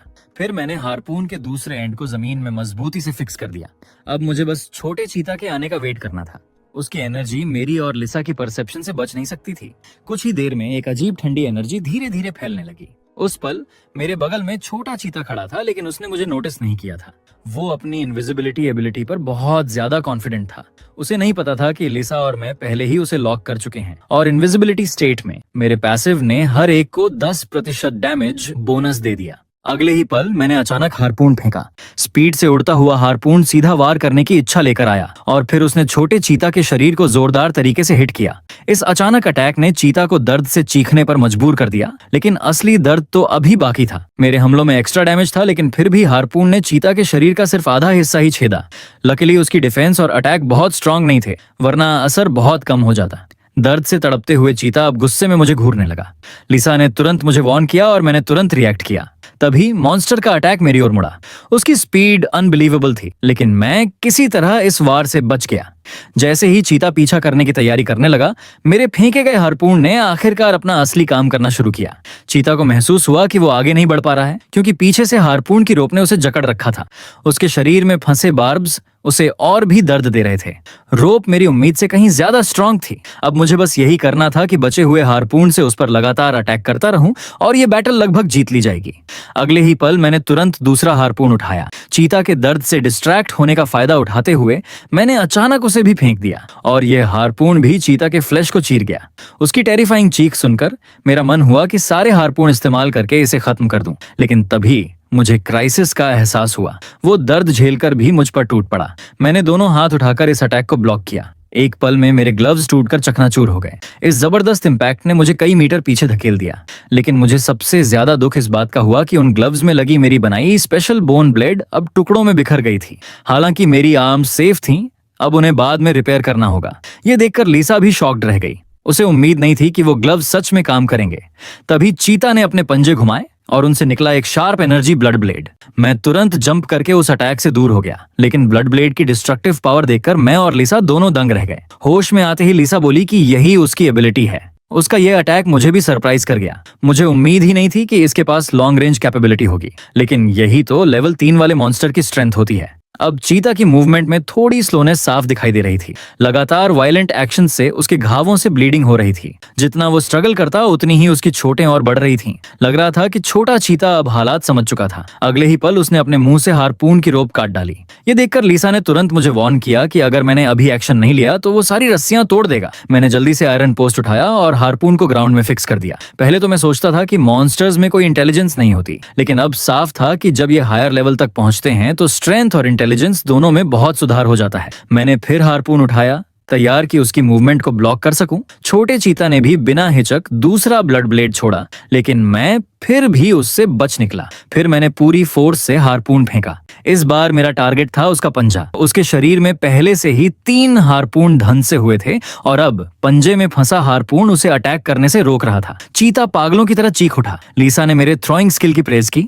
उसकी यह रेयर प्रशंसा सुनकर मैं खुश हो गया, लेकिन अभी भी लापरवाह नहीं हो सकता था। छोटे चीता को इतनी आसानी से मारना पॉसिबल नहीं था। तभी पीछे से लाउड नॉइज आई। वो थी एम्प्रेस कांगमिरे। वह अब अपने सोल्जर्स के साथ पहुंच चुकी थी। सामने जूझते मॉन्स्टर को देखकर उसने तुरंत अटैक शुरू किया। उसकी हथेलियों में इलेक्ट्रिक एनर्जी चमकने लगी। उसने पूरी स्ट्रेंथ से अपनी पावर रिलीज की। इस बार की बिजली पिछली बार से कई गुना ज्यादा पावरफुल थी। उसका वार छोटे चीता पर बहुत हैवी पड़ा और अब उनकी कार भी आकर मेरे सामने रुकी। कार से उतरकर एम्प्रेस ने सरप्राइज होकर देखा कि मैंने वाकई मॉन्स्टर को कैप्चर कर रखा है। उसके आने से मैं बेहद एक्साइटेड हो गया। वो बिल्कुल राइट टाइम पर आई थी। मैंने तुरंत उसके साथ स्ट्रेटेजी पर डिस्कस किया। मेरी प्लान थी कि एम्प्रेस इलेक्ट्रिक अटैक करके मेरे वॉर का साथ दे। एम्प्रेस की स्ट्रेंथ तेजी से बढ़ती जा रही थी। साफ था कि उसकी असली आइडेंटिटी बहुत इंपॉर्टेंट है, लेकिन यही तो बेस्ट था। जितनी वो स्ट्रांग होगी, शिकार उतना ही ईजी होगा। चीता ने उसके अटैक का सामना किया, लेकिन अब उसका शेक करता बॉडी उसकी वीकनेस दिखा रहा था और अब असली हंटिंग बैटल शुरू हो चुकी थी। मैंने फिर से हार्पून पोस्ट को ग्राउंड में ठोक दिया। छोटा चीता अभी अभी एम्प्रेस की बिजली से पैरालाइज हुआ था। उसके शरीर में पहले से ही 3 हार्पून धंसे हुए थे। अब वो कहीं नहीं जा सकता था। मैंने पूरी फोर्स से अगला हार्पून फेंका। इस बार उसका दूसरा पंजा टारगेट बना। छोटा चीता बहुत पावरफुल था। मुझे डर था कि पोस्ट टूट सकते हैं, इसलिए मैं कोई चांस नहीं लेना चाहता था। मैंने एम्प्रेस से उसकी कंडीशन पूछी। उसने कहा कि अभी तुरंत बिजली गिरा सकती है, लेकिन अगर 2 मिनट और रुके तो उसका अटैक और भी स्ट्रांग होगा। मैंने उससे कहा कि 2 मिनट में वार करे, तब तक मैं इस मॉन्स्टर को उलझाए रखूंगा। चीता लगातार अटैक झेलकर भी खड़ा रहने की कोशिश कर रहा था। लिसा और मैं समझ गए थे कि उसकी स्टेमिना अभी पूरी तरह खत्म नहीं हुई है। मैंने फिर हार्पून उठाया और अगले ही पल अटैक किया। चीता दर्द से ग्रोंड करने लगा, लेकिन पंजों में दर्द होने के बावजूद उसने फिर कई ब्लड ब्लेड छोड़े। मुझे लगा उसका टारगेट मैं हूँ, लेकिन उन अटैक्स ने आसपास की बिल्डिंग्स और ग्राउंड को हिट किया। जैसे ही मैं सोच रहा था कि वो ऐसा क्यों कर रहा है, तभी ग्राउंड स्ट्रांगली शेक करने लगी। ये उसकी दूसरी एबिलिटी थी, मिनरलाइजेशन। ये देखकर एम्प्रेस ने उसकी पावर रोकने की तैयारी की, लेकिन छोटे चीता ने तुरंत इलेक्ट्रिक फोर्स को भांप लिया और कार पर पागलों की तरह टूट पड़ा। उसके अटैक इतने वायलेंट थे कि एम्प्रेस ब्लॉक हो गई और वो चीता को टारगेट नहीं बना सकी। फिर चीता और भी क्रूर हो गया। उसने जबरदस्ती अपना पैर हार्पून से खींच लिया, चाहे उसका शरीर फट क्यों न जाए। उसकी इस रूथलेसनेस ने मुझे हिला दिया, लेकिन मेरी किल करने की चाह और भी स्ट्रांग हो गई। अब उसका पैर फ्री हो चुका था, लेकिन मुझे एम्प्रेस की बिजली से उसके पैरालाइज होने का इंतजार करना था। मैं तुरंत एम्प्रेस की कार की रूह पर कूद गया और पूछा कि क्या उसके पास कोई और हथियार है। तभी पास खड़े सोल्जर ने गन निकालकर पूछा, क्या ये काम करेगी? ये देखकर मैं और एम्प्रेस दोनों साइलेंट हो गए, लेकिन इस टाइम गन बेस्ट ऑप्शन था। मैंने एम्प्रेस से गन मांगी। गन लेकर मैं स्पीड से चीता की ओर भागा। छोटे चीता की सर्वाइवल इंस्टिंक्ट बेहद स्ट्रांग थी। उसका पागलपन बता रहा था कि क्लोज कॉम्बैट बहुत रिस्की है। हार्पून को पकड़ने वाले पोस्ट भी अब ज्यादा देर तक नहीं टिकेंगे, क्योंकि उसके मिनरलाइजेशन स्किल ने मिट्टी को ढीला कर दिया था। यही सोचते हुए चीता पहले ही एक पोस्ट से फ्री हो चुका था। रोप अभी भी स्ट्रांग थी, लेकिन बिना हार्पून के टूट नहीं सकती थी। पास खड़ी एम्प्रेस बेचैन नजर आ रही थी, लेकिन उसके पावर पावरफुल इलेक्ट्रिक अटैक में अभी भी 1 मिनट बाकी था। छोटा चीता तेजी से पागल होता जा रहा था और लगातार अपने मिनरलाइजेशन स्किल को एक्टिवेट कर रहा था। मुझे डर था कि ये पूरी तरह से फ्री हो जाएगा, इसलिए मैंने तुरंत हाथ में गन उठा ली। फिर मैंने उस पर एम किया और बुलेट्स की बारिश कर दी। अनएक्सपेक्टेडली मेरी छोड़ी हुई बुलेट्स ने सच में चीता की आईज को इंजर कर दिया। ये मेरे शूटिंग स्किल के मैक्स लेवल पर पहुंचने की वजह से था। कार में एम्प्रेस भी शॉक्ड रह गई। उसे यहाँ तक डाउट हुआ कि मेरी गन एनहांस्ड है, क्योंकि लेवल 3 मॉन्स्टर्स नॉर्मली किसी भी कंडीशन में गन से हंट नहीं होते। वन पॉसिबिलिटी ये थी कि मेरी टेक्निक ने फायर आर्म को उसकी लिमिट से आगे पुश कर दिया था, लेकिन जल्द ही मेरी फायर पावर छोटे चीते को दबा नहीं पाई और मैंने एम्प्रेस को अर्जेंटली बुलाया। उसने तुरंत जवाब दिया, बस 7 सेकंड और मैं पावरफुल लाइटनिंग अटैक लॉन्च कर सकती हूँ। उसी पल छोटा चीता सभी हारपून से सक्सेसफुली फ्री हो गया, लेकिन मैंने तुरंत गन फेंक दी। फिर एक हारपून उठाया और चीता पर जोरदार स्ट्राइक मारा। शार्प पेन ने इसे रिस्पॉन्स देने में हेल्पलेस बना दिया और एम्प्रेस का अटैक फाइनली फुल चार्ज हो गया। अगले ही पल बिजली उसकी फिंगर से फट पड़ी और फिर टेरिफाइंग लाइटनिंग चीता के सर पर गिर गई। एक ही पल में मॉन्स्टर पूरी तरह से थंडर में घिर गया। एम्प्रेस लगातार बिजली जनरेट करती रही, लेकिन डाइंग चीता फिर भी एम्प्रेस को मारने की कोशिश कर रहा था। फ्री होने के बाद चीता ने तुरंत अपनी इनविजिबिलिटी एबिलिटी एक्टिवेट कर ली।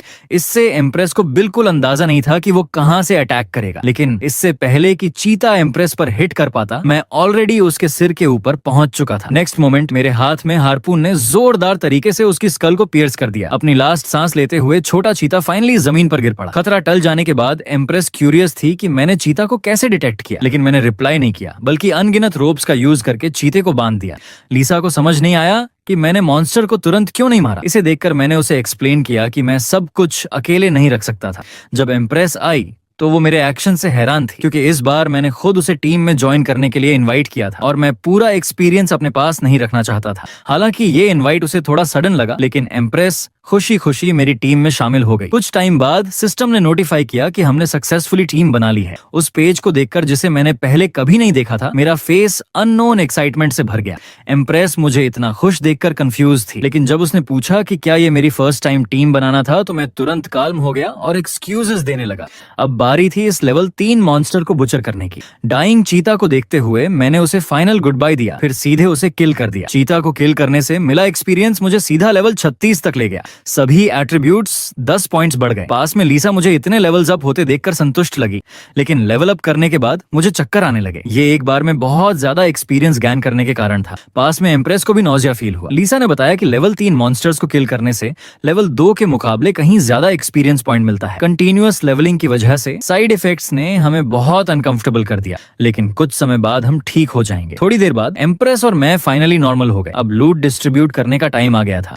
मैं ओरिजिनली इंटैक्ट चीते की स्किन का यूज आर्मर को रिमेक करने के लिए करना चाहता था, लेकिन स्किन अब परफेक्ट इक्विपमेंट नहीं बना सकती थी। हालांकि स्किन लूज होना सैड था, लेकिन अगर मुझे एक मैजिक स्टोन मिल जाए तो वो काफी बड़ा कॉम्पेंसेशन होता। मॉन्स्टर्स की 100% मैजिक स्टोन ड्रॉप रेट नहीं होती और लेवल जितना हाई होता है, स्टोन कंडेंस होने की प्रायिकता उतनी ही कम होती है। चीते की स्किन काटने के बाद मैं अंदर पहुंचा और सर्च करने लगा। कुछ टाइम बाद मुझे कुछ फील हुआ और मैंने उसे बाहर निकाला। मेरे हाथ में जो ग्लो कर रहा था वो एक लेवल 3 मैजिक स्टोन था। इसका मतलब था कि मैं स्किल एवोल्यूशन से सिर्फ 2 कंडीशंस दूर था। लेकिन अब जबकि मैं एम्प्रेस के साथ टीम में था, तो मैजिक स्टोन उसका भी हिस्सा होना चाहिए था। ये देखकर एम्प्रेस ने कहा कि उसका कंट्रीब्यूशन इतना बड़ा नहीं था, लेकिन मैंने कहा तुम्हारे बिना मैं किल अचीव नहीं कर सकता था। मेरी बात सुनकर एम्प्रेस बहुत खुश लगी। उसे उम्मीद नहीं थी कि लूट में उसे मेरी रिकॉग्निशन मिलेगी। उसने भी कंट्रीब्यूशन के हिसाब से डिस्ट्रीब्यूशन किया। उसने देखा कि मुझे सच में मैजिक स्टोन की जरूरत है। फिर उसने खुद कहा कि स्टोन को शेयर करने की जरूरत नहीं, बस मैं मॉन्स्टर के बुचर्ड रिमेन्स का हाफ हिस्सा उसे दे दूं। मेरे सरप्राइज फेस को देखकर एम्प्रेस ने एक प्रॉपर एक्सप्लेनेशन दिया। उसने कहा, आज की दुनिया में बुचर और ब्लैकस्मिथ स्किल्स वाले लोग सबसे पॉपुलर हैं।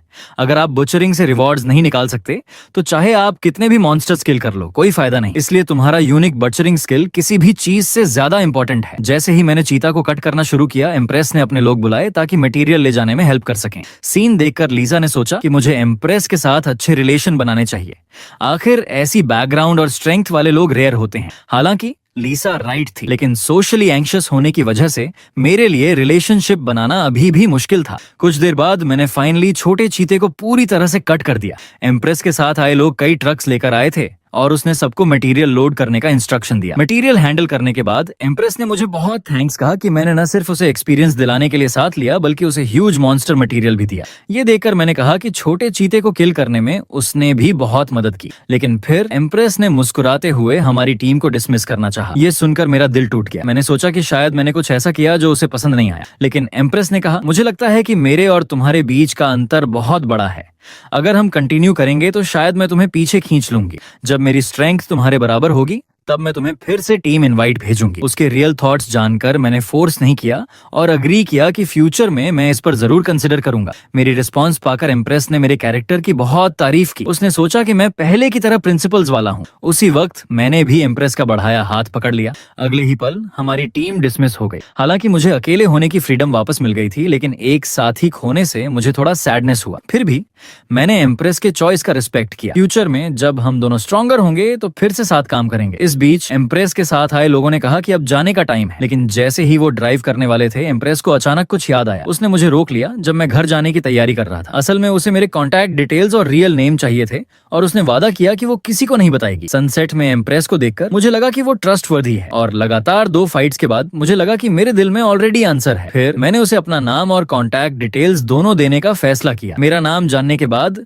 एम्प्रेस हैप्पीली बोली कि वो जरूर मुझसे कांटेक्ट करेगी और ये लगता था कि पहली बार मैंने किसी लड़की के साथ नंबर्स एक्सचेंज किए थे। मेरी करंट कंडीशन देखकर लीसा मुझे छेड़े बिना नहीं रह सकी। शाम को मैं फॉर्जिंग वर्कशॉप में वापस आया। छोटे चीते को किल करने और लेवल 3 मैजिक स्टोन पाने के बाद मेरी मार्क्समैनशिप एवोल्यूशन से सिर्फ 2 कंडीशंस बाकी थी, लेकिन मेरा एसएस लेवल कंफर्ट स्किल अभी भी काफी दूर था, स्पेशली क्योंकि उसमें 500 लीटर ट्रोल ब्लड चाहिए था। अब तक धरती पर कोई ट्रोल नहीं मिला था। फ्यूचर में ट्रोल को एफिशिएंटली किल करने के लिए मैंने लीसा से ट्रोल नॉलेज के बारे में बहुत क्वेश्चंस पूछे। उसने बताया कि ट्रोल्स के पास एक्सट्रीमली स्ट्रॉन्ग रिजनरेटिव एबिलिटीज होती हैं। तब मुझे समझ आया कि कंफर्ट स्किल एवोल्यूशन के लिए ट्रोल ब्लड क्यों चाहिए था। शायद ये इवॉल्व हुए कंफर्ट को हीलिंग एबिलिटीज दे सकता है। मेरे अंदाजे को लीसा ने कंफर्म किया और मेरी कंफर्ट स्किल के लिए एंटिसिपेशन और भी बढ़ गई। नेक्स्ट, मुझे अपने स्पीयर को फिर से स्ट्रेंथन करने की जरूरत थी, वरना ये आने वाले मॉन्स्टर्स पर इफेक्टिव नहीं होगा। मैं चाहता था कि लीसा डंजन बनाने में यूज किए जाने वाले कुछ मैजिक स्टोन्स मेरे साथ शेयर करे, लेकिन उसने मना कर दिया क्योंकि अनयूज्ड मटेरियल्स हेवन द्वारा रिकॉल हो जाते हैं। मैजिक स्टोन अपग्रेड के बिना मैंने पहले बाकी मटेरियल्स हैंडल करने की सोची, लेकिन मॉन्स्टर का मीट अभी भी टॉक्सिन से भरा लग रहा था और मुझे नहीं पता था इसे कैसे सॉल्व करूं जब तक कि मुझे तुरंत पॉइजन रेजिस्टेंस ना मिल जाए। तभी अचानक हाई टेम्परेचर ने मेरा हाथ जला दिया और मॉन्स्टर का मीट नीचे गिर गया। मुझे उम्मीद नहीं थी कि इटर्नल फ्लेम एक्चुअली मॉन्स्टर का मीट खाना पसंद करती है। पॉइजन रेजिस्टेंस हासिल करने के बाद मैं खुद इसका टेस्ट लेना चाहता था, लेकिन लीसा को लगा कि मॉन्स्टर का मीट अब तक रॉटन हो चुका होता है। हालांकि फ्लेम द्वारा रिफाइंड मीट देखकर मुझे अजीब फील हुआ। फिर इटर्नल फ्लेम के अंदर के मीट पीसेस चेंज होने लगे। जैसा मैंने सोचा था वैसा चारकोल नहीं बना। फ्लेम द्वारा रिफाइन होने के बाद जो सामने आया उसने मुझे हैरान कर दिया। रिफाइंड मीट इलास्टिक और टफ हो गया। मेरे एक्साइटेड फेस को देखकर लीसा क्यूरियस थी कि मैं इसके साथ क्या करने की प्लान कर रहा हूँ। मैंने मीट को हैमर से मारते हुए उसे अपने प्लान्स बताए। ये इटर्नल फ्लेम द्वारा रिफाइन हुआ था, इसलिए इसमें हाई फायर रेजिस्टेंस होना चाहिए। अगर मैं इससे स्लिंग शॉट जैसी कोई चीज बनाऊं तो ये श्योरली इफेक्टिव होगी। फिर मैंने बड़ी मात्रा में मीट फ्लेम में डाल दिया। रिफाइंड मीट को प्रोसेस करते हुए मैंने अपने मेजरमेंट के हिसाब से स्लिंग शॉट ब्लूप्रिंट बनाना शुरू किया, जिसका काम चीते के टीथ हेमो करेंगे। उनकी शार्पनेस बोन से कहीं ज्यादा थी। कुछ समय बाद कई बड़े टूथ बॉल्स सक्सेसफुली तैयार हो गए। कई घंटों बाद मेरे लिए सबसे ज्यादा जरूरी स्लिंग शॉट गन भी रेडी हो गई। अनफॉर्चुनेटली मैं इस पर अपग्रेड यूज नहीं कर सका। स्लिंग शॉट बेसिकली कंप्लीट था और रिफाइंड मीट बेस्ट स्ट्रिंग साबित हुआ। ये नया वेपन डेफिनेटली लेथल होगा। बस एक कमी थी कि इसका यूज करना काफी मुश्किल था, क्योंकि सिर्फ एमो लोड करना ही मेरे लिए बहुत परेशान करने वाला था। रियल फाइट में इसे लगातार यूज करना अनरियलिस्टिक लग रहा था, लेकिन एक फाइनल ट्रम्प कार्ड के तौर पर यह परफेक्ट था। लकीली डिवाइन आर्ट्स के बाद स्लिंग शॉट को 20% लोडिंग स्पीड बूस्ट मिला। ये मेरे लिए अनएक्सपेक्टेड हैप्पीनेस थी। लेकिन लीसा को अभी भी लगा कि स्लिंग शॉट में बहुत फ्लॉज हैं, क्योंकि इसकी लेंथ प्लस टीथ लगभग 3 मीटर थी। हालांकि ये वेपन बेसिकली बड़े मॉन्स्टर्स से निपटने के लिए था। मैंने छोटे मॉन्स्टर्स के लिए वेपन्स बनाने के लिए चीते की बोन्स यूज करने की सोची। पूरा दिन नए वेपन्स बनाने के बाद अगली सुबह भी मैंने रेस्ट नहीं किया, बल्कि कि डंजन बनाना कंटिन्यू किया। फेरीज भी अभी अभी अपनी मैजिक पावर रिकवर कर चुकी थी, तो वो सब मेरे डंजन बनाने को देखने आ गई। अब लीसा के पास मेरे बनाए हुए 17 डंजन्स थे। मेरे ट्रैप्स का इफेक्ट देखकर उसने बताया कि मुझे सिर्फ 8 और बनाने की जरूरत है, क्योंकि फेरी रिकॉर्ड से पता चला कि चाहे ड्यूनेंस कितने भी अच्छे क्यों ना हो, उनकी लिमिट होती है। अगर सारे मॉन्स्टर्स ड्यूनेंस में अट्रैक्ट हो गए तो एक्स्ट्रा ट्रैप्स डिवाइन पावर से क्लैश करेंगे, जिससे धरती पर अनप्रेसिडेंटेड पावरफुल मॉन्स्टर्स अपीयर होंगे। फिर वो डंजन्स के जरिए और स्ट्रॉन्गर बनेंगे। मैं पूरी तरह से शॉक्ड रह गया। अगर फेरी लेवल या उससे ऊपर के मॉन्स्टर्स अपीयर हुए तो शायद धरती का एग्जिस्टेंस ही खत्म हो जाए। यही रीजन था कि लीसा ने कहा कि मुझे सिर्फ 8 और डंजन्स बनाने की जरूरत है। लेकिन पास के मेल फेरी हिल थोड़े इम्पेशेंट लग रहे थे, क्योंकि धरती पर बहुत अनएक्सपेक्टेड ट्रबल्स आ रही थी और उनकी नजर में इन सारी परेशानियों में सबसे ज्यादा ट्रबल मेकर मैं ही था। एंजल हिल चाहता था कि लीसा फ्यूचर में मुझे डिसिप्लिन करे, लेकिन लीसा ने उसका विरोध किया, क्योंकि उसे गॉड ने मेरी मदद करने के लिए भेजा था, डिसिप्लिन करने के लिए नहीं। और उसके पास ये डिसाइड करने का और भी कम हक था कि मैं क्या करूं। ये सुनकर हिल खुद को रोक नहीं पाया और लीसा का मजाक उड़ाने लगा, ये सोचकर कि वो बहुत जिद्दी है। जैसे ही उसने ये बोला, डिवाइन पावर धीरे धीरे लीसा के हाथों में इकट्ठा होने लगी। अगले ही पल डिवाइन पावर की एक लाइट सोर्ड उसके हाथ में अपीयर हुई। लीसा ने अचानक अपनी तलवार हिल की तरफ मोड़ दी। क्लियरली उसे किसी का इंटरफेरेंस बिल्कुल पसंद नहीं था। ये देखकर हिल को लगा कि लिसा और भी अनरीजनेबल हो रही है। बाकी 2 फेरीज ने भी लिसा का सपोर्ट कर दिया। उनका कहना था कि हिल को लिसा के मिशन में दखल देने का कोई हक नहीं है, इसके बजाय उसे अपनी रिस्पॉन्सिबिलिटीज पर ध्यान देना चाहिए। फिर भी साथी फेरीज होने के नाते उन्होंने लिसा को थोड़ा शांत करने की कोशिश की। सच कहें तो फेरीज हमेशा अपने आप को हाई बीइंग्स मानती थीं, लेकिन जब लड़ाई झगड़े की बारी आती थी तो वो भी आम लोगों जैसी ही लगती थीं। लीसा को ऐसे गुस्से में देखकर मुझे लगा कि शायद हम दोनों के बीच इतना बड़ा फर्क नहीं है जितना मैंने सोचा था। खैर, मैटर सेटल होने के बाद वो सब फिर से ट्रैप्स लगाने निकल पड़ी। हमेशा की तरह लिसा मेरे सिर पर कंफर्टेबली बैठी रही। जैसे ही हिल और बाकी फेरीज चली गईं, लिसा सॉफ्टली बोली, मुझे तुम्हें अपना ये दूसरा साइड नहीं दिखाना चाहिए था। मैंने उसे समझाया कि इसमें कोई प्रॉब्लम नहीं है। सच कहूं तो मुझे उसके डिफरेंट इमोशंस देखना अच्छा लगा, लेकिन लिसा को लगा कि मैं थोड़ा डम हूं, क्योंकि फेरीज ने तो बहुत पहले ही इंसानों के प्रति ये सारी फीलिंग्स कंट्रोल करना सीख लिया था। फिर भी हिल को देखकर मुझे डाउट हुआ। वो बिल्कुल भी ऐसा नहीं लग रहा था कि उसने अपनी इमोशंस को कंट्रोल कर लिया हो। यही रीजन लिसा ने भी रिवील किया। असल में हिल मुझसे जेलस था। मेरी स्किल्स और टैलेंट से वो इनसिक्योर फील कर रहा था और वो अपनी इनर इमोशंस दबा नहीं पा रहा था। ये सुनकर मैं थोड़ी देर के लिए स्टन्ड रह गया। तो क्या फेरीज की नजर में अब मैं नॉर्मल इंसान नहीं रहा? लेकिन फिर मैंने खुद को समझाया कि शायद लिसा थोड़ी ज्यादा ओवर एस्टिमेट कर रही है। फिर भी लिसा ने धीरे से कहा, तुम खुद को बहुत अंडर एस्टिमेट करते हो। वर्कशॉप में वापस आकर लिसा मुझे इस ट्रैप बनाने वाले मिशन को पूरा करने के लिए रिवॉर्ड देने वाली थी। रिवॉर्ड का नाम सुनते ही मैंने तुरंत उसे कहा कि मुझे सिर्फ प्रैक्टिकल चीजें चाहिए। लिसा ने मेरी शक्ल देखकर नफरत भरी नजर से देखा, क्योंकि जो रिवॉर्ड वो देने वाली थी वो मुझे बहुत शॉक करने वाला था। पृथ्वी पर डिवाइन पावर के उतरने की वजह से कई नई मेटल वेन्स वाले डंजन्स प्रकट हुए थे और वो मुझे उन डंजन्स के लोकेशन देने वाली थी। पहले कभी न मिली धातुओं के बारे में सुनकर मेरी तुरंत इंटरेस्ट जाग गई। सच में ये बेस्ट रिवॉर्ड था। थोड़ी ही देर बाद हम वर्कशॉप के बाहर आए। पहले की भीड़ के मुकाबले अब यहाँ बहुत सुनसान था। उसी समय लिसा ने मुझसे पूछा कि क्या मुझे अर्थ की 1000 साल की स्टिलनेस याद आ रही है। हालांकि सड़कें पहले जैसी ही थीं, लेकिन सिचुएशन अब बहुत अलग थी, क्योंकि पृथ्वी पर अब सिर्फ मैं ही नहीं था, बल्कि इम्प्रेस जैसे कई इंसान थे जो फाइट कर रहे थे। अब मैं अकेला नहीं था। मेरे एक्साइटेड फेस को देखकर लिसा भी मेरे लिए खुश थी। कुछ देर बाद लिसा मुझे एक जंगल में ले आई। आगे जो अजीब रास्ता था वही डंजन था जिसका उसने जिक्र किया था। ये जगह एज कंट्री से ज्यादा दूर नहीं थी और मैं पैदल ही अपने डेस्टिनेशन तक पहुंच गया। लेकिन जैसे ही मैं डायरेक्ट अंदर जाने लगा, ऊपर एक प्रोहिबिशन नोटिस दिखाई दिया। इस डंजन में मिनिमम लेवल 50 की लिमिट थी। ये देखकर मुझे लगा जैसे मेरे साथ मजाक किया गया हो। इस पर लिसा ने कहा, तुम मुझे किस तरह का छोटा इंसान समझते हो? ये सुनकर मैंने घर पर उसकी सारी कमियों की लिस्ट बना दी और लिसा शर्मिंदा और गुस्से में आ गई। लेकिन इस तरह का प्रोहिबिशन उन जैसे हायर बीइंग्स को रोक नहीं सकता था। लिसा ने हल्के से हाथ हिलाया और जो रास्ता अभी तक बंद था वो तुरंत मेरे लिए खुल गया। ये देखकर मैंने लिसा की तारीफ की कि वो मेरी सोच से ज्यादा यूजफुल है, लेकिन मेरी तारीफ उसके कानों को इंसल्ट जैसी लगी। अब मैं सक्सेसफुली रास्ते से अंदर आ चुका था। चारों तरफ देखने पर गुफा में कई रेयर मेटल ऑर्स थे। फिर मैंने एक्साइट होकर लिसा से पूछा कि अब आगे क्या करना है। मैंने सोचा था लिसा के पास कुछ प्रॉपर इंस्ट्रक्शंस होंगे, लेकिन अनएक्सपेक्टेडली उसने मेरे लिए एक सेफ्टी हेलमेट निकाला। ऐसा लग रहा था जैसे लिसा मुझे मिजोर समझकर खुदाई करवाने आई हो। जैसे ही मैंने फावड़ा कंधे पर रखा और मारने की तैयारी की, की, लिसा ने तुरंत कहा कि असली मेटल बाहर का और नहीं है, असली मेटल तो स्टोन मॉन्स्टर्स के हार्ट्स हैं। लेकिन मुझे नहीं लगता था कि ये मॉन्स्टर जैसे दिखते हैं। मैंने सोचा था कि स्टोन मॉन्स्टर्स अचानक मुझ पर एम्बुश करेंगे,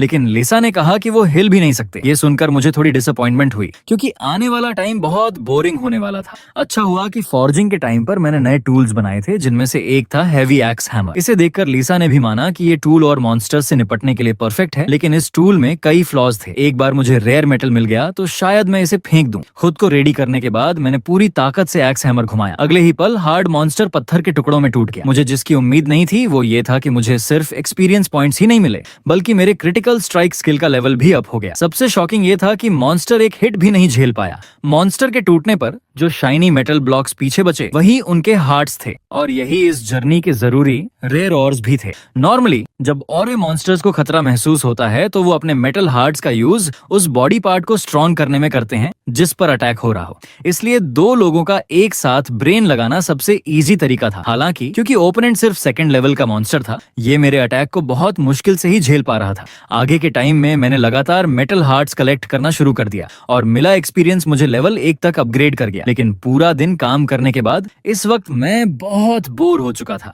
इस डंजन में न कोई एडवेंचर था, न कोई रोमांच, कुछ भी नहीं। हम गुफा में और डीप गए, और जल्दी ही हमारा सामना तीसरे लेवल के एक ह्यूज मेटल मॉन्स्टर से हुआ। ये उन छोटे मॉन्स्टर से लगभग 20 लेवल ऊपर था जिन्हें मैंने पहले मारा था। तो नेचुरली इसकी डिफेंस इतनी इजी नहीं थी कि एक्स हैमर उसे ब्रेक कर सके। लेकिन इस तरह के हाई डिफेंस मॉन्स्टर से निपटने के लिए मेरा नया इन्वेंटेड स्लिंग शॉट गन काम आया। मैंने तुरंत गन को कंधे पर रखा और मेटल मॉन्स्टर के ऊपर जंप कर गया। जब शार्प टूथ बुलेट्स उसके शरीर से टकराई तो पूरी गुफा में क्रैकिंग साउंड गूंज उठी। अगले ही पल बड़ा मेटल मॉन्स्टर भी टुकड़ों में बदल गया। लेकिन उसी टाइम स्लिंग शॉट गन की कमजोरी सामने आ गई। चलाई गई बुलेट जमीन में गहराई तक धंस गई और स्ट्रॉन्ग इम्पैक्ट फोर्स के कारण टूट भी गई। ये देखकर मैंने सोचा कि मैं यहाँ बुलेट्स वेस्ट नहीं कर सकता, वरना खत्म होने पर उन्हें रिफिल करना मुश्किल होगा। रिसाइकलिंग और रीयूज के बारे में सोचते हुए लिसा ने फिर भी मुझे पहले मेटल हार्ट्स कलेक्ट करने की सलाह दी। बड़े मेटल मॉन्स्टर्स द्वारा छोड़े गए हार्ट्स ज्यादा स्मूथ और यहाँ तक कि और हार्ड भी थे। लिसा ने कहा कि हालांकि ये सबसे हाई ग्रेड मेटल कोर नहीं था, लेकिन ये करंट अर्थ के लिए काफी था। इतनी रेयर मेटल्स मिलने से मेरी इंटरेस्ट तुरंत और बढ़ गई। लेकिन क्योंकि मैं स्लिंग शॉट गन को अब ज्यादा यूज नहीं कर सकता था, मुझे एक्सन हैमर घुमाना पड़ा और धीरे धीरे खुदाई करनी पड़ी। एक हफ्ते बाद गुफा के मेटल मॉन्स्टर्स लगभग पूरी तरह मेरे द्वारा क्लियर कर दिए गए थे। लेकिन अनफॉर्चुनेटली मैं किसी भी हाई लेवल मेटल किंग से नहीं टकराया। सारे मेटल हार्ट्स कलेक्ट करने के बाद लिसा और मैं ड्यूनियन से बाहर आ गए। लेकिन जैसे ही हम बाहर निकले, सामने के नजारे ने मुझे हैरान कर दिया। पता चला कि जो एंजल्स अंडरग्राउंड सिटी बनाने का काम पूरा कर चुके थे वो वापस आ गए थे, और उनके साथ गुड न्यूज भी आई थी। अंडरग्राउंड सिटी के ऑपरेशन से अर्थ फिर से नॉर्मल हो चुकी थी और सक्सेसफुली अपग्रेड भी पूरा हो गया था। मॉन्स्टर्स भी धीरे धीरे गायब हो रहे थे और अब सिविलाइजेशन का रिवाइवल शुरू हो गया था। कई लोग इन्फॉर्मेशन मिलते ही दूसरी दुनिया से वापस लौट आए थे। हेवंस ने यह भी डिसाइड किया कि अब दूसरी दुनियाओं के मिशन रिवॉर्ड्स पर रिस्ट्रिक्शन लगाए जाएंगे ताकि ह्यूमंस वहां परमानेंट न रुक सकें। इसलिए जब हम अभी अभी लौटे थे, सड़कों पर फिर से वही हस्टल बस्टल वापस आ गया था। ड्यूनन से लौटने के बाद मैं फिर से इक्विपमेंट बनाने में लग गया। मेरे सामने का आर्मर, जिसे स्पेशल मेडल और मेरी टेक्निक्स से एनहांस किया गया था, अब लेजेंडरी लेवल तक पहुंच चुका था। इसमें पावरफुल पैसिव इफेक्ट्स भी आ गए थे। ये देखकर मैं एक्साइटेड हुए बिना नहीं रह पाया। इसका मतलब था कि जब भी मैं आर्मर पहनकर इनविजिबिलिटी मोड में स्पीयर अटैक करता तो मुझे प्लस 50% अटैक पावर का बोनस मिलता। इसके अलावा इस इक्विपमेंट को फॉर्ज करने के बाद मेरा ब्लैक स्मिथ प्रोफेशन भी मिथिकल लेवल तक अपग्रेड हो गया। आगे अब वेपन्स की बारी थी और ये समय था स्पीयर को छोड़ने का। मैंने तुरंत उसे पुराने आर्मर के साथ इटर्नल फ्लेम में फेंक दिया। उसी समय सिस्टम ने नोटिफाई किया कि इटर्नल फ्लेम ने अपना अपग्रेड पूरा कर लिया है। इटर्नल फ्लेम बहुत हैप्पी भी लग रही थी, लेकिन पूरे दिन बिजी रहने के बाद मैं काफी एग्जॉस्टेड था। इसलिए मैंने डिसाइड किया कि घर जाकर प्रॉपर रेस्ट करूं। अगली सुबह मैं जल्दी उठ गया। लिविंग रूम का सीन मेरे लिए नॉस्टैल्जिक था। मेरे पेरेंट्स दूसरी दुनिया से लौट आए थे और मेरी मॉम पहले की तरह ब्रेकफास्ट बना रही थी। मॉन्स्टर्स के मास इन्वेजन के बाद से मैंने बहुत लंबे टाइम तक नॉर्मल फूड ठीक से नहीं खाया था, लेकिन ब्रेकफास्ट के बीच में ही डैड को जल्दी से वर्क पर जाना था। क्योंकि अब सब कुछ नॉर्मल हो गया था, उन्हें अपना प्रीवियस जॉब जारी रखना पड़ा। हालांकि बहुत से लोगों ने मॉन्स्टर हंटर बनने के लिए अपनी जॉब्स छोड़ दी थी, लेकिन डैड अब भी स्टेबिलिटी पसंद करते थे। जाने से पहले मैंने जल्दी से डैड को रोका और उन्हें डिफेंसिव अंडरवेयर पहनाया जो मैंने पहले बनाया था। ये लो लेवल मॉन्स्टर्स के ज्यादातर डैमेज को रोक सकता था। डैड को बाय कहने के बाद मॉम ने कहा कि यूनिवर्सिटीज फिर से खुल गई हैं और पूछा कि क्या मैं स्कूल वापस जाना चाहता हूँ। ये सुनकर मैंने तुरंत मना कर दिया क्योंकि अब मुझे इसकी जरूरत नहीं थी। मॉम ने मेरे डिसीजन को सपोर्ट सपोर्ट किया और मुझे फोर्स नहीं किया। ब्रेकफास्ट खत्म करने के बाद मैंने मॉम के लिए भी वही डिफेंसिव अंडरवेयर बनाया, लेकिन उनकी इंटरेस्ट मेरे हैवी हैंडबैग में ज्यादा थी। हालांकि बैग काफी हैवी था, इसलिए मैंने वो मॉम को नहीं दिया और इंस्टेड उन्हें एक लाइट पोर्टेबल बैकपैक दिया। घर से निकलकर मैं फिर से वर्कशॉप पहुंचा, लेकिन जैसे ही मैंने दरवाजा खोला,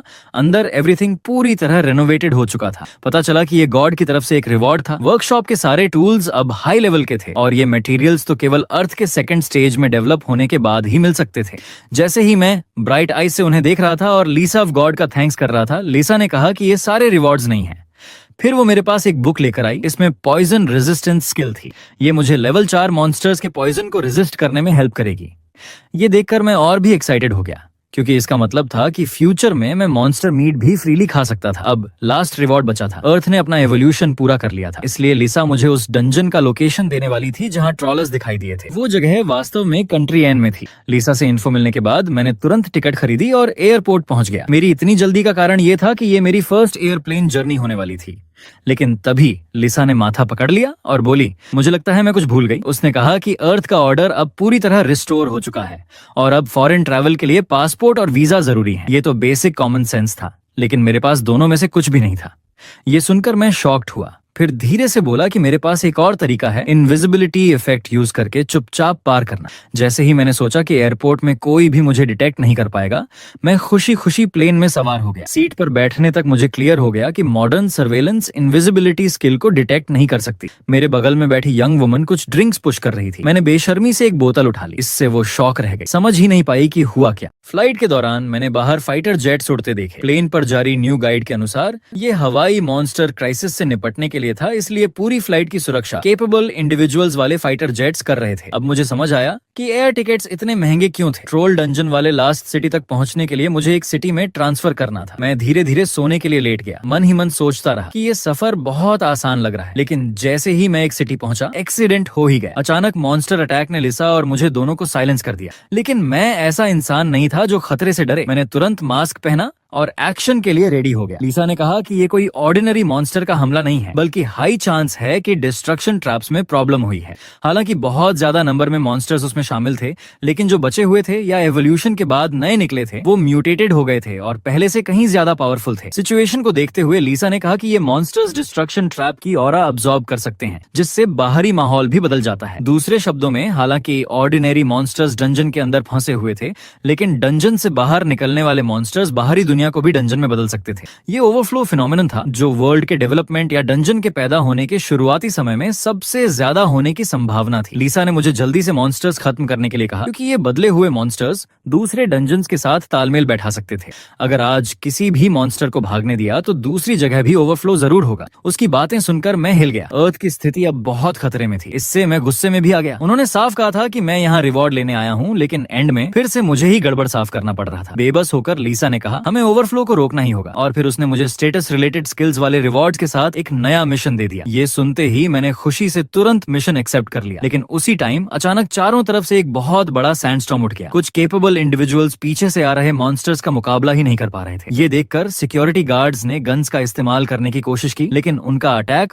उन मॉन्स्टर्स पर मामूली खरोंच भी नहीं छोड़ पाया। इन बदले हुए मॉन्स्टर्स को फ्लेम लिजर्ड्स कहा जाता था और शॉकिंगली वो सिंपल वर्ड्स भी बोल सकते थे। लिसा ने मुझे सावधान रहने के लिए कहा। ये सेकंड लेवल म्यूटेटेड मॉन्स्टर्स थे जिनके पास स्पेशल एबिलिटीज यूज करने की पावर थी। इस पर मैंने उसे अपना करंट आर्मर और स्पीयर दिखाया। अब ऐसे मॉन्स्टर्स मेरे अटैक को कैसे रोक सकते थे? पुराने स्पीयर को इटर्नल फ्लेम में टेम्पर करने के बाद और हाई ग्रेड मेटल हार्ट्स के साथ कंबाइन करके वो स्पीयर अब unique great death black spear बन चुका था। इसमें न सिर्फ 2400 अटैक पावर थी, बल्कि एक स्पेशल इफेक्ट भी था। क्रिटिकल हिट प्रोबेबिलिटी और डैमेज 30% तक बूस्ट हो चुका था। सिर्फ एक वार में ही मेरे सामने खड़ा लेवल 62 का फ्लेम लिजर्ड सीधा वहीं गिर पड़ा। डेथ ब्लैक स्पीयर का फील इतना परफेक्ट था कि मुझे ये वेपन और पसंद आने लगा। हालांकि लिसा ने चेक करने के बाद बताया कि इस लिजर्ड में कोई मैजिक स्टोन नहीं था और इसे बाद में बुचर किया जा सकता था। लेकिन अभी की इस फाइट की वजह से मैं भी सभी लोगों की नजर में आ चुका था। ठीक उसी टाइम एक और फ्लेम लिजर्ड पीछे से चुपचाप मेरे पास आ गया। उसके माउथ से निकली फ्लेम्स लगभग तुरंत मुंह तक पहुंच गई। मेरी स्पीड से इस तरह के मॉन्स्टर का मैच ही नहीं था, लेकिन क्योंकि लिजर्ड की अटैक रेंज बहुत चौड़ी थी, मुझे उसे पहले बाहर खींच कर ले जाना पड़ा। मैंने अचानक टर्न लिया और डिसाइड किया कि इस अटैक को मैं डायरेक्टली सामने से ही लूंगा। अगले ही पल एक बहुत बड़े फायरबॉल ने मुझे आउटर साइड की तरफ धकेल दिया। उस मैसिव एरिया डैमेज से चारों तरफ अनगिनत फ्लेम्स और घना धुआं फैल गया, लेकिन मेरी थिंकिंग सही थी। अपग्रेडेड आर्मर पर एक भी स्क्रैच नहीं आया, यहाँ तक कि डायरेक्ट हिट लेने के बाद भी। जैसे ही मैं पूरी ताकत से काउंटर अटैक करने वाला था, मैंने सामने किसी को लिजर्ड्स के साथ फाइट करते देखा। पता चला कि मौजूद कैपेबल इंडिविजुअल्स अब लोगों को ऑर्गेनाइज कर रहे थे ताकि सब मिलकर इन लिजर्ड्स को रोक सके। चूंकि मुझे बाहर खदेड़ दिया गया था, इनविजिबिलिटी इफेक्ट फिर से एक्टिवेट हो गया। अब फ्लेम लिजर्ड और कैपेबल लोगों के बीच की लड़ाई पूरी तरह से शुरू हो गई थी, लेकिन म्यूटेटेड मॉन्स्टर्स पहले से कहीं ज्यादा पावरफुल थे। जिन कैपेबल लोगों की स्ट्रेंथ कम थी, वे क्लियरली उनका मुकाबला नहीं कर पा रहे थे। जैसे कुछ लोग इंजर्ड होने वाले थे, आर्मर से ढका एक आदमी टाइमली हमला ब्लॉक करने आया, लेकिन फाइट बहुत केओटिक थी और पीछे से अचानक एक फायरबॉल ने उसे बचने का टाइम ही नहीं दिया। क्रिटिकल मोमेंट में मैंने तेजी से नीचे कूदकर फायरबॉल को अपने बॉडी से टकराने दिया। जैसे ही आर्मर्ड मैन थैंक्स कहने वाला था, मैं पहले ही इंस्टेंटली छलांग लगा चुका था। फिर मैंने उस लिजर्ड को एक स्पीयर थ्रस्ट से बांध दिया, जिसने अभी अभी फायरबॉल फायर किया था। लेकिन मरने से पहले भी वो मेरे आकाशिक रिकॉर्ड्स को पाने की इच्छा करता रहा, यानी स्टेटस विंडो, जिसमें हमारे स्ट्रॉन्ग बनने की प्रोसेस रिकॉर्ड थी और हर कैपेबल इंसान के लिए पावर का मेन सोर्स भी था। इस पर मैंने कोल्डली कहा, बल्कि तुम्हें मुझे अपने रिकॉर्ड सौंपने चाहिए। फ्लेम लिजर्ड को मारने के बाद मुझे 4,20,000 एक्सपीरियंस पॉइंट्स भी मिले। हालांकि अब कई लिजर्ड्स ने मुझे नोटिस कर लिया था और वो सभी अपने एवोल्यूशन को पूरा करने के लिए मुझे निगलना चाहते थे। ये पागल क्रीचर्स मुझे कुछ हैरान कर गए। क्या ये ओवरफ्लो की वजह से भी था, जिससे मॉन्स्टर सिर्फ रिकॉर्ड्स प्राप्त करने और एवोल्यूशन पर फोकस कर रहे थे? इस टाइम आर्मर्ड आदमी जल्दी से मेरे पास आकर थैंक्स बोलने आया। एक औरत की वॉइस सुनकर मैंने एक कूल पोज बनाया और उसे फ्यूचर में लड़ते समय अपनी पीठ का ध्यान रखने के लिए कहा।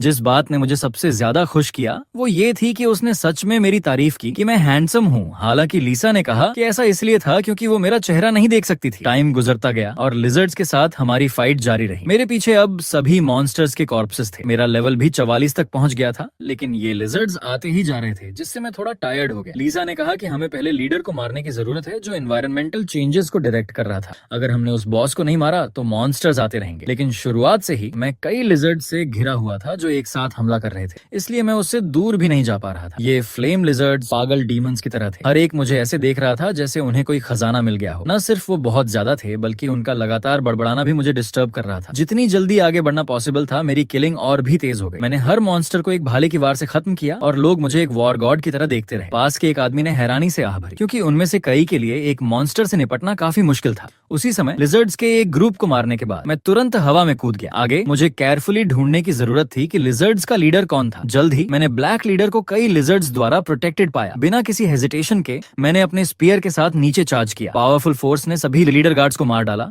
और मैं लेवल 45 तक भी पहुंच गया। लेकिन ये लेवलिंग स्पीड अभी भी लीसा को लगता था कि बहुत स्लो थी। ठीक उसी वक्त एक बड़ा स्टोन पिलर अचानक मेरी ओर टूट कर आया। सौभाग्य से पास के आदमी ने तुरंत मुझे रिमाइंड किया और ये भी बताया कि स्टोन पिलर एक्सप्लोड होगा। जिस बात ने मुझे हैरान किया वो ये था कि ये आदमी मेरी ही भाषा बोलता था। उसके एक्सप्लोजन का जिक्र सुनकर मैं बिल्कुल भी परेशान नहीं हुआ। मैं मुड़ा और फ्लेम लिजर्ड की गर्दन पकड़कर उसे जोर से बाहर फेंक दिया। जैसे ही उस आदमी ने कहा, स्टोन पिलर सच में छूने पर एक्सप्लोड हो गया। इस वायलेंट तरीके ने उस आदमी के कंपेनियन को बहुत इंटरेस्टिंग लगा। फिर कई बिल्डिंग के टुकड़े मेरी ओर हमला करने लगे। ये सारे अटैक्स सभी अभी के लीडर से आ रहे थे। टुकड़ों से मैं आसानी से बच गया तो लिजर्ड लीडर ने अपने पैर से जोर से अटैक किया। अगले ही पल अर्थ स्पाइक्स तेजी से फैल गए। वो चाहता था कि मैं बैलेंस खो दूं, लेकिन ये साफ तौर पर नामुमकिन था, क्योंकि अनइवन अर्थ स्पाइक्स पर खड़े होने के बावजूद भी मैं अपना हमला पूरा कर सकता था। हालांकि ये अर्थ स्पाइक्स भी एक्सप्लोजन्स पैदा करते थे। सीन देखकर कई लोगों ने सोचा कि मैंने गड़बड़ कर दी है। उनकी बातें सुनकर मैंने तुरंत उन्हें चुप रहने बोला, क्योंकि मैं पहले से ही इसकी तैयारी कर चुका था। अब मैंने काफी खेल लिया था और सब कुछ खत्म करने का समय आ गया था। आगे मेरे नए हथियार की बारी थी। मेटल हार्ट्स द्वारा एनहांस्ड स्लिंगशॉट गन एक यूनिक ग्रेड बर्जरकर इंपैक्ट कोन बन गई थी। इसकी 4 सेटिंग्स थीं, जिनमें हाईएस्ट 4500 अटैक पॉइंट्स ऐड कर सकता था। इंप्रूव्ड होने के बाद इसके कई नुकसान कम हो गए थे। जैसे ही इंपैक्ट ने कोन लीडर को छुआ, मैंने तुरंत पावर को लेवल 4 पर बदल दिया। ये स्ट्राइक बहुत ज्यादा पावरफुल था। लिजर्ड लीडर की कठोर चमड़ी वाला कवच इस टेरिफाइंग पेनिट्रेटिंग पावर को सहन नहीं कर पाया। इसके अलावा इस वार ने एक क्रिटिकल हिट भी दी और लिजर्ड लीडर तुरंत ही बीटन हो गया जब तक उसका पूरा शरीर खून से लथपथ नहीं हो गया। क्रिटिकल हिट से आई क्राइसिस को महसूस करते हुए बाकी फ्लेम लिजर्ड्स बचाव के लिए आना चाहती थी, लेकिन उन्हें बाकी केपेबल लोगों ने रोक दिया। हालांकि वो लोग सिर्फ कुछ सेकंड तक ही उन्हें रोक पाए। जब मॉन्स्टर्स ने हमला जारी रखना चाहा तो उनका सामना एक चौड़ी और भारी तलवार से हुआ।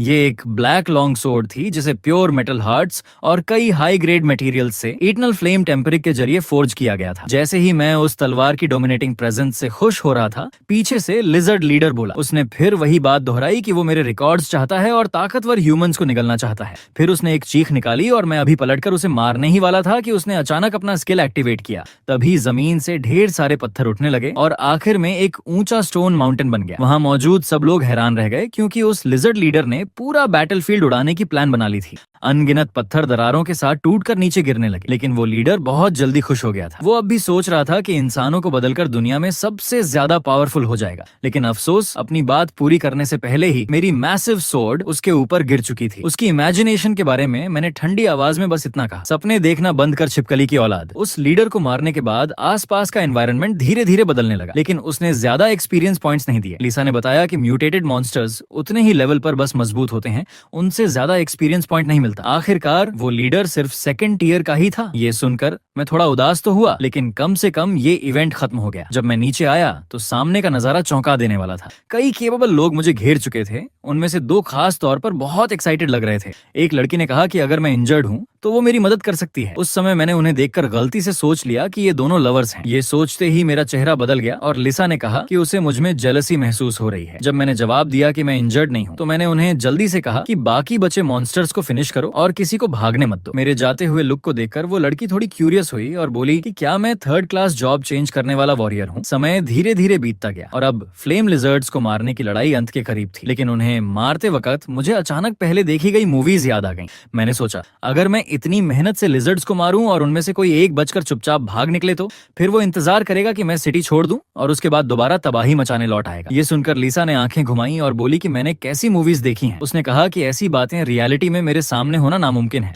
फिर उसने मुझे लिजर्ड्स के हाइडआउट्स की ओर आगे बढ़ाया। आखिरी बची हुई लिजर्ड्स को मारने के बाद मैंने लगभग सबको खत्म कर दिया। जैसे ही मैं उनका लूट अपने बैग में भर रहा था, लिसा ने कहा कि भले ही ये एक स्पेशल स्टोरेज बैग है, लेकिन इसमें इतना सब भरना ठीक नहीं। शुरू में मैंने बात पर ध्यान नहीं दिया क्योंकि मेरी स्ट्रेंथ काफी थी, लेकिन थोड़ी ही देर बाद मेरा शरीर लड़खड़ाने लगा और मैं भारी बोझ से जमीन पर दब गया। बैग जो मॉन्स्टर्स के कॉर्प्सेस से भरा था सचमुच बहुत हैवी था। तब मैंने लिसा से कहा कि वो इस बैग में कुछ वेट रिडक्शन का स्पेल डाल दे। मैंने पहले बैग को जमीन पर फेंक दिया और फिर इस मिशन की कंफर्मेशन की। इसके बाद लिसा ने मंत्र पढ़ना शुरू किया और जादू का निशाना मेरा बैग पर बन गया। कुछ देर बाद लिसा ने दो और एंजल्स को बुलाया। वो चाहती थी कि उसके साथी भी डिवाइन आर्ट चलाने में मदद करें। बैग को जमीन पर दबा हुआ देखकर दोनों एंजल्स ने तुरंत लिसा का मतलब समझ लिया। फिर तीनों ने मिलकर बैग पर डिवाइन पावर डालनी शुरू कर दी। जल्द ही मेरा बैग पंख की तरह हल्का उड़ने लगा। लिसा ने मुझे बताया कि अब मैं बैग का वेट अपनी इच्छा से डिसाइड कर सकता हूँ, चाहे इसमें कई टन सामान डाल दूं, लेकिन मैं इसे सिर्फ कुछ ग्राम का वेट कर सकता हूँ। तभी पास खड़ी ग्रीन हेयर फेरी मुस्कुराई।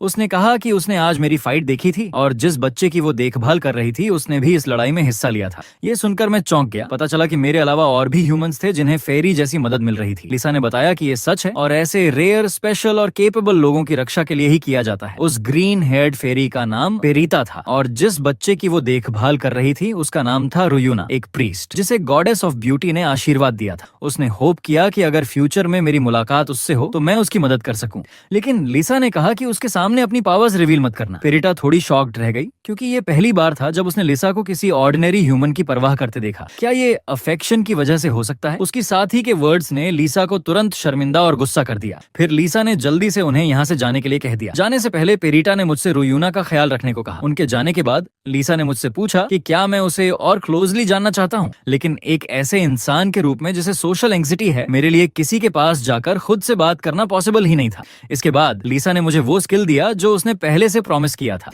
ये ऐसा स्किल था जिसके लिए डिवाइन पावर की जरूरत नहीं थी और इसका नाम था डिमोनिक स्ट्रेंथ। ये मुझे मॉन्स्टर आर्ट जैसा लगा। लिसा ने कहा कि ऐसा इसलिए है क्योंकि मैंने लगभग सारे ह्यूमन स्किल्स पहले ही सीख लिए थे।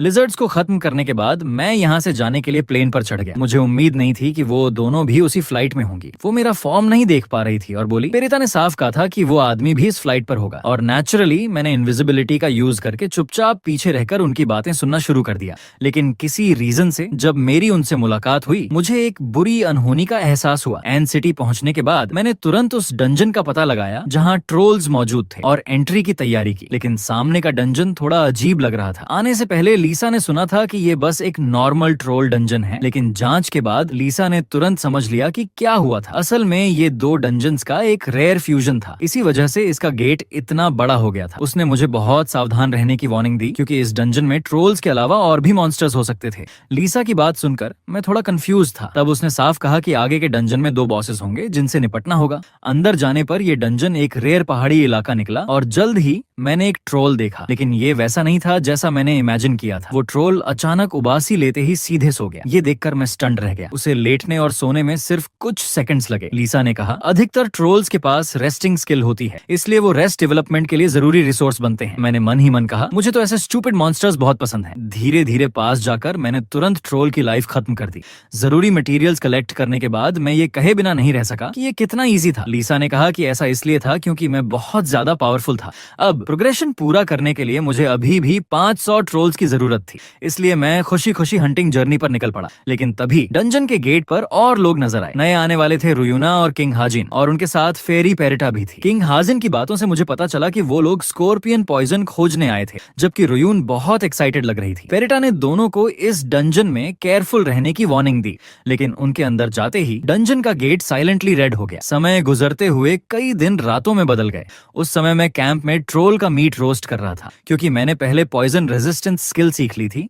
अब मैं मॉन्स्टर मीट को भी खाने लायक बना सकता था। लीसा मेरे इस तरीके पर हेल्पलेस थी, क्योंकि मॉन्स्टर मीट खुद पॉइजनस होता है, लेकिन मुझे सच में उसका टेस्ट पसंद था। अफसोस लीसा ने ट्रोल केबाब खाने से मना कर दिया। एक सींग भुना हुआ मीट खाने के बाद मेरी पॉइजन रेजिस्टेंस स्किल का लेवल भी बढ़ गया। लीसा ने कहा कि इसका मतलब ये भी है कि मैं जो खा रहा हूँ वो बहुत पॉइजनस है, लेकिन मैंने मजे से खाना कंटिन्यू किया और परवाह नहीं की। कुछ देर बाद आखिरकार मैं फुल हो गया। खाना टेस्टी था क्योंकि मैंने कुकिंग स्किल भी सीख ली थी और उसे जल्दी अपग्रेड करने के लिए मॉन्स्टर्स का यूज कर सकता था। आराम करते हुए मैंने लीसा से पूछा, आज 5वां दिन हो गया है, लेकिन ट्रोल्स के अलावा मैंने और कोई मॉन्स्टर नहीं देखा। यहाँ तक कि जब मैंने आग जलाई और खाना पकाया तब भी कोई मॉन्स्टर नहीं आया। लीसा का अंदाजा था कि क्योंकि मैंने फॉग स्पीयरमैन बनने के लिए क्लास चेंज किया था, मेरी इनविजिबिलिटी स्किल भी और स्ट्रांग हो गई थी। शायद आग की रोशनी और खुशबू भी छिप गई थी, इसलिए मॉन्स्टर्स मुझे डिटेक्ट नहीं कर पाए। आगे के समय में मैंने डंजन में ट्रोल्स को ढूंढकर मारना जारी रखा। इस दौरान मैं कुछ पावरफुल ट्रोल से भी टकराया, लेकिन अब मैं उनके मीट से कुछ बोर्ड हो चुका था। हालांकि ये बात लीसा ने मेरे मन की सोच पढ़कर कह दी। मैं टायर्ड था, लेकिन स्किल्स अपग्रेड करने के लिए मुझे लगातार मटेरियल्स कलेक्ट करने ही थे।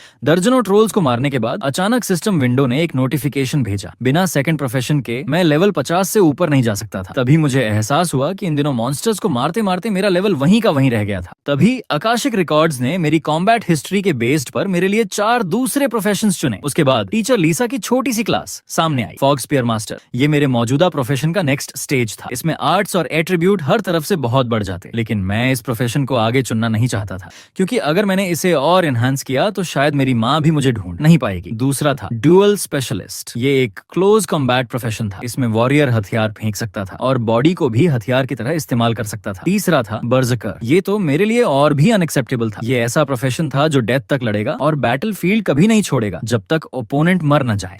लीसा की नजर में ये तीनों प्रोफेशंस बहुत पावरफुल और रेयर थे, और उनमें एक बात कॉमन थी, ये डिवाइन पावर से ज्यादा इन्फ्लुएंस नहीं थे। अफसोस, इनमें से कोई भी मुझे पसंद नहीं आया। इसलिए मैंने पूछा, बाकी बचा हुआ नोविस डेथ गॉड क्या है? ये भी उसी ग्रुप का एकमात्र प्रोफेशन था जिसके बारे में लीसा क्लियर नहीं थी। शायद कोई नया और यूनिक प्रोफेशन था। मैंने बस यही उम्मीद की कि ये पिछली बार की तरह अचानक प्रोफेशन चेंज न कर दे, लेकिन चूंकि बाकी मुझे पसंद नहीं आए, मैंने नोविस डेथ गॉड को ही चुनने का डिसीजन किया। लीसा पहले से एंटिसिपेट कर चुकी थी कि मैं ऐसा ही करूंगा, क्योंकि मुझे अननोन चीजें पसंद थी मोर देन एनीवन एल्स। मैंने कॉन्फर्मेशन पर हाथ रखा और इस बार कोई अचानक प्रोफेशन चेंज नहीं हुआ, लेकिन इसके लिए मुझे ये प्रूव करना था कि मैं सच में डेथ गॉड बनने की एलिजिबिलिटी रखता हूँ। और कंडीशंस तो बहुत आउटरेजस थी। मुझे सरप्राइज अटैक्स का यूज करके 100 सेकंड लेवल मॉन्स्टर्स को 1 स्ट्राइक में मारना था, और सरप्राइज अटैक से एक 3rd लेवल मॉन्स्टर को भी सिंगल स्ट्राइक में खत्म करना था। ये डिफिकल्टी इतनी ज्यादा थी कि मैं चिल्लाए बिना नहीं रह सका। अब मुझे डाउट होने लगा कि क्या मैं सच में सेकंड प्रोफेशन चेंज पूरा कर भी पाऊंगा। सोचने के बाद लगा कि इस डंजन में ये पूरी तरह इम्पॉसिबल भी नहीं था।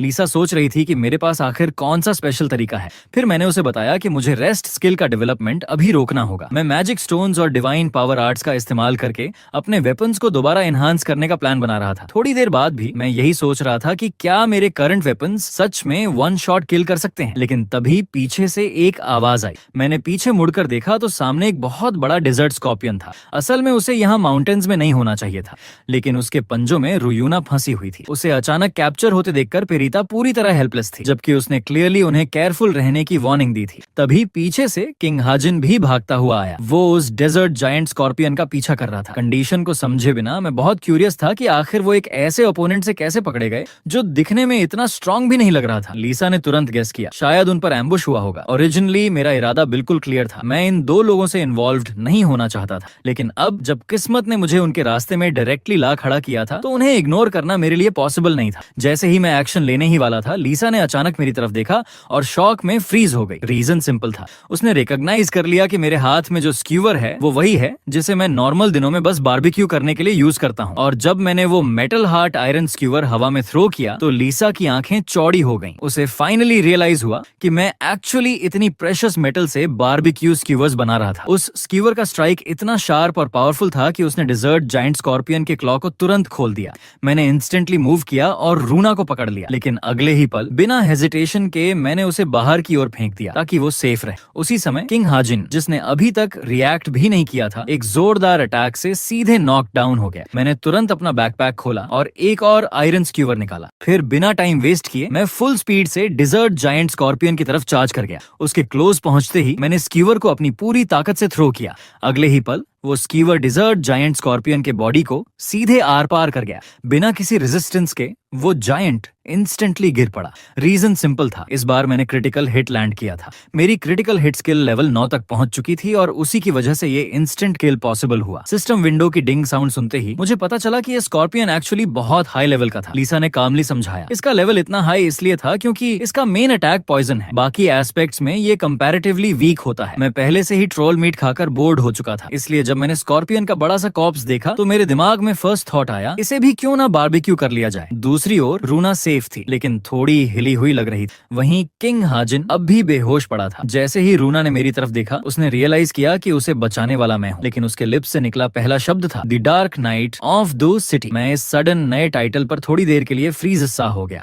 और रिएक्ट करने में स्लो पड़ गया। रूना ने क्विकली अपना डिवाइस निकाला और मुझे ऑनलाइन चल रहे पोस्ट्स दिखाए, जहां लोग मेरे बारे में अफवाहें और डिस्कशंस कर रहे थे। इतने में किंग हाजिन भी जाग गया और दोनों मेरी रेपुटेशन को लेकर आपस में बातें करने लगे। लीसा तुरंत गुस्सा हो गई, जिससे मुझे क्यूरियोसिटी हुई कि शायद उसका भी कभी ऑनलाइन रूमर से सामना हुआ होगा। उनकी बातें मैं ज्यादा ध्यान से नहीं सुन रहा था, क्योंकि मेरा फोकस अब स्कॉर्पियन को प्रोसेस करने पर था। जब उन्होंने मुझे पूरी बचरिंग प्रोसेस स्टेप बाय स्टेप करते देखा तो वो दोनों मेरी स्किल्स देखकर इम्प्रेस्ड हुए बिना नहीं रह सके। शाम होते होते कैंप में पॉट में सिजलिंग ऑयली रोस्टेड मीट तैयार था। रूना और किंग हाजिन, जो एक दिन से भूखे थे, उस डिलिशियस मीट को देखकर उनकी आंखें चमक उठी। हेल्पलेसली मैंने कहा, ठीक है, तुम्हारे पोर्शंस भी प्रिपेयर कर देता हूँ, लेकिन ध्यान रहे ये मीट पॉइजनस है। मेरी बात सुनते ही रूना ने तुरंत अपना हाथ उठाया और कॉन्फिडेंटली बोली, तुम वो मुझ पर छोड़ दो, क्योंकि वो ब्यूटी की गॉडेस द्वारा ब्लेस्ड थी। उसने बस अपना हाथ बढ़ाया और डिवाइन पावर कास्ट कर दी। कुछ ही पलों में मॉन्स्टर मीट का टॉक्सिन भाप की तरह डिसिपेट हो गया। अब ये प्यूरिफाइड मीट और भी ज्यादा डिलिशियस लग रहा था। इस सीन को देखते हुए मेरे दिल में बस एक ही थॉट आया, ये बहुत अनफेयर है।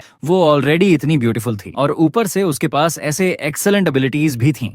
लिसा ने भी खुलकर एक्सप्रेस किया कि रूना सच में ब्यूटी की गॉडेस द्वारा ब्लेस्ड थी। उसकी पवित्र शक्ति देखकर वो खुद भी सरप्राइज्ड रह गई। यही थी मेरी उनके साथ खाने की पूरी जर्नी। पेट भरने के बाद रूना और किंग हाजिन दोनों ने सिंसियरली मेरा थैंक्स किया, लेकिन जब उन्होंने देखा कि मैं साइलेंटली अकेले आयरन स्क्यूवर्स क्लीन कर रहा हूँ तो रूना ने तुरंत मुझे अपनी टीम में ज्वाइन करने के लिए इनवाइट कर दिया। लेकिन जैसे ही उसने ये कहा, मैंने तुरंत उसे मना कर दिया। उसके फेस पर थोड़ी शॉक और कंफ्यूजन साफ झलक रही थी। सच कहूँ तो वो बहुत खूबसूरत थी और उसके लिए किसी का इस तरह सीधे मना कर देना बहुत अजीब बात थी। किंग हाजिन ने काल्म टोन में कहा वो डिजर्व करती थी। उनकी ये कॉन्वर्सेशन सुनकर मैं थोड़ी देर के लिए सरप्राइज्ड रह गया। मुझे लगा था ये दोनों कपल होंगे, लेकिन वो बिल्कुल भी वैसे नहीं लग रहे थे। जाते जाते किंग हाजिन मेरे पास आया और मुझे एक बिजनेस कार्ड दिया। वो बहुत ग्रेटफुल था कि मैंने रूना को बचाया और उसने कहा कि बाहर निकलने के बाद मुझे उससे कांटेक्ट करना चाहिए ताकि वो मुझे पेमेंट दे सके। जब मैंने कार्ड को देखा तो तुरंत रियलाइज हुआ कि ये वही था जो पहले एम्प्रेस ने मुझे दिया था। क्या ये लोग भी उसी ऑर्गेनाइजेशन से बिलोंग करते थे? रूना ने भी अपना कार्ड मुझे दिया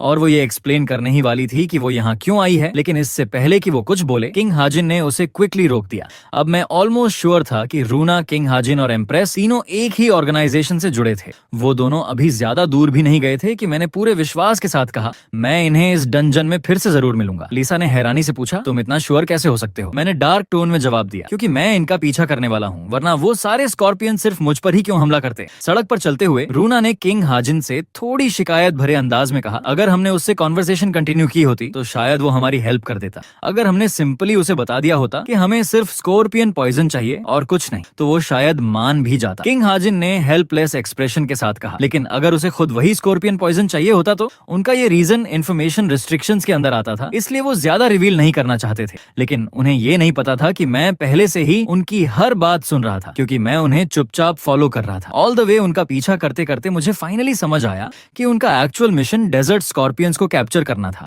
लेकिन लिसा ने हमेशा कहा था कि ये डंजन ओरिजिनली ट्रोल्स का था। ये सुनकर लिसा थोड़ी एम्बेरेस्ड हो गई। शायद उसे खुद भी पूरा पता नहीं था और वो हमेशा यही सोचती रही कि यहाँ सिर्फ ट्रोल्स ही होते हैं। ये इनकंसिस्टेंसी मेरे लिए और भी शक पैदा कर रही थी। मुझे लग रहा था कि इस डंजन में और भी बहुत कुछ छिपा हुआ है, लेकिन तभी लिसा ने जल्दी से मुझे चुप करा दिया। जहाँ तक पीछे अचानक अपीयर हुए जायंट स्कॉर्पियन की बात है, मैंने आराम से बातें करते करते ही उसे मार डाला।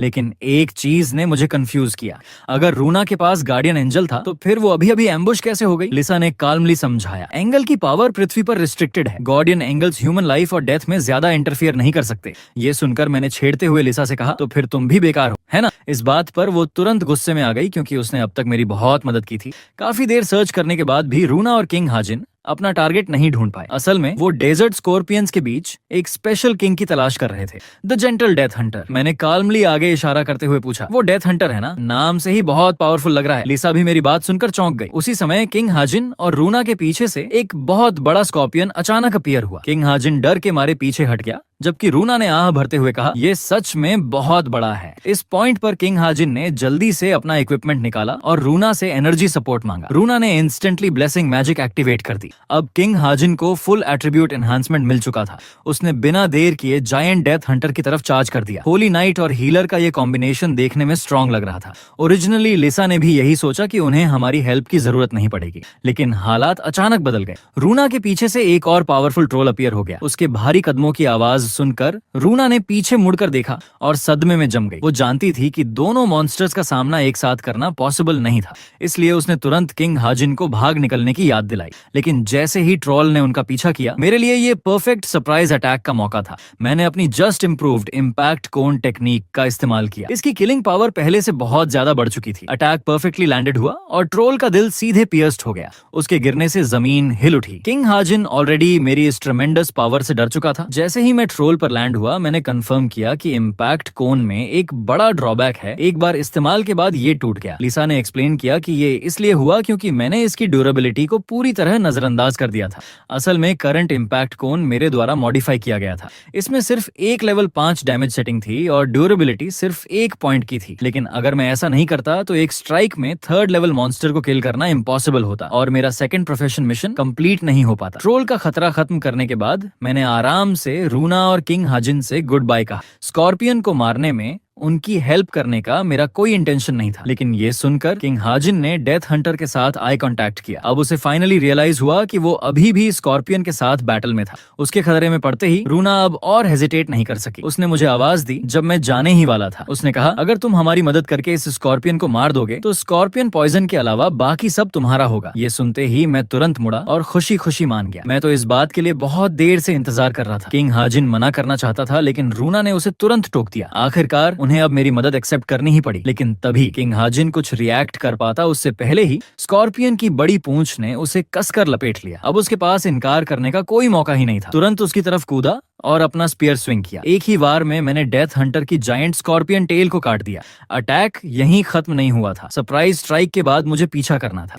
एनहांस्ड स्पीयर ने जोरदार वार किया और स्कॉर्पियन का हार्ड शेल भी टूट गया। किंग हाजिन अभी भी मेरी ताकत से स्टन्ड था। पास में खड़ी रूना ने जल्दी से उसे रियलिटी में वापस खींचा और कहा, जल्दी करो, उसके साथ मिलकर अटैक करो। किंग हाजिन होश में आया, डिवाइन पावर एक्टिवेट की और अपना परस्यूट स्किल लॉन्च कर दिया। लीसा ने एक्सप्लेन किया कि ये स्किल प्रीवियस अटैक पर डिपेंड करता है और नेक्स्ट अटैक का डैमेज मल्टीप्लाई कर देता है।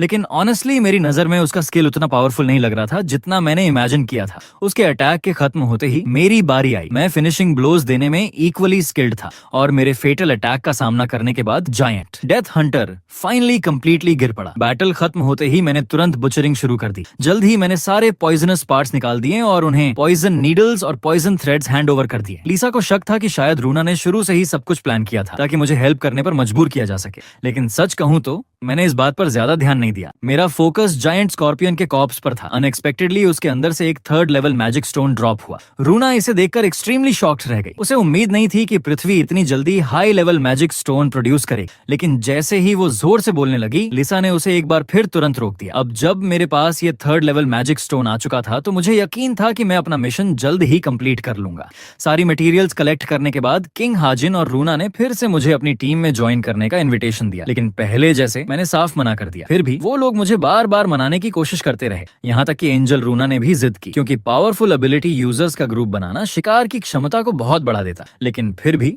मैं अब भी अकेला ही रहना चाहता था। आखिरकार बचपन से ही मेरी प्रेजेंस हमेशा वीक रही थी और मैं अकेले रह रहकर एडिक्टेड हो चुका था। ये देखकर लीसा ने मेरी ओर से पोलाइटली मना कर दिया और उन्हें जाने के लिए कहा। जाते जाते किंग हाजिन और रूना ने कहा कि एक बार मैं अपने देश लौटूं तो उनसे कांटेक्ट जरूर करूं, लेकिन मेरे दिल में इनर थॉट था, बेटर होगा अगर हम फिर कभी ना मिलें। अब सिर्फ मैं और लीसा ही बचे थे और अब वो समय आ चुका था जब मुझे वो करना था जिसकी मुझे सबसे ज्यादा जरूरत थी। रेस्ट स्किल के एवोल्यूशन के लिए जरूरी सभी मटेरियल्स मेरे पास ऑलरेडी मौजूद थे। अब मैं बेसब्री से इंतजार कर रहा था ये देखने के लिए कि एवोल्यूशन के बाद रेस्ट स्किल में क्या चेंजेस आएंगे। और इसी सीन के साथ ये एपिसोड खत्म होता है।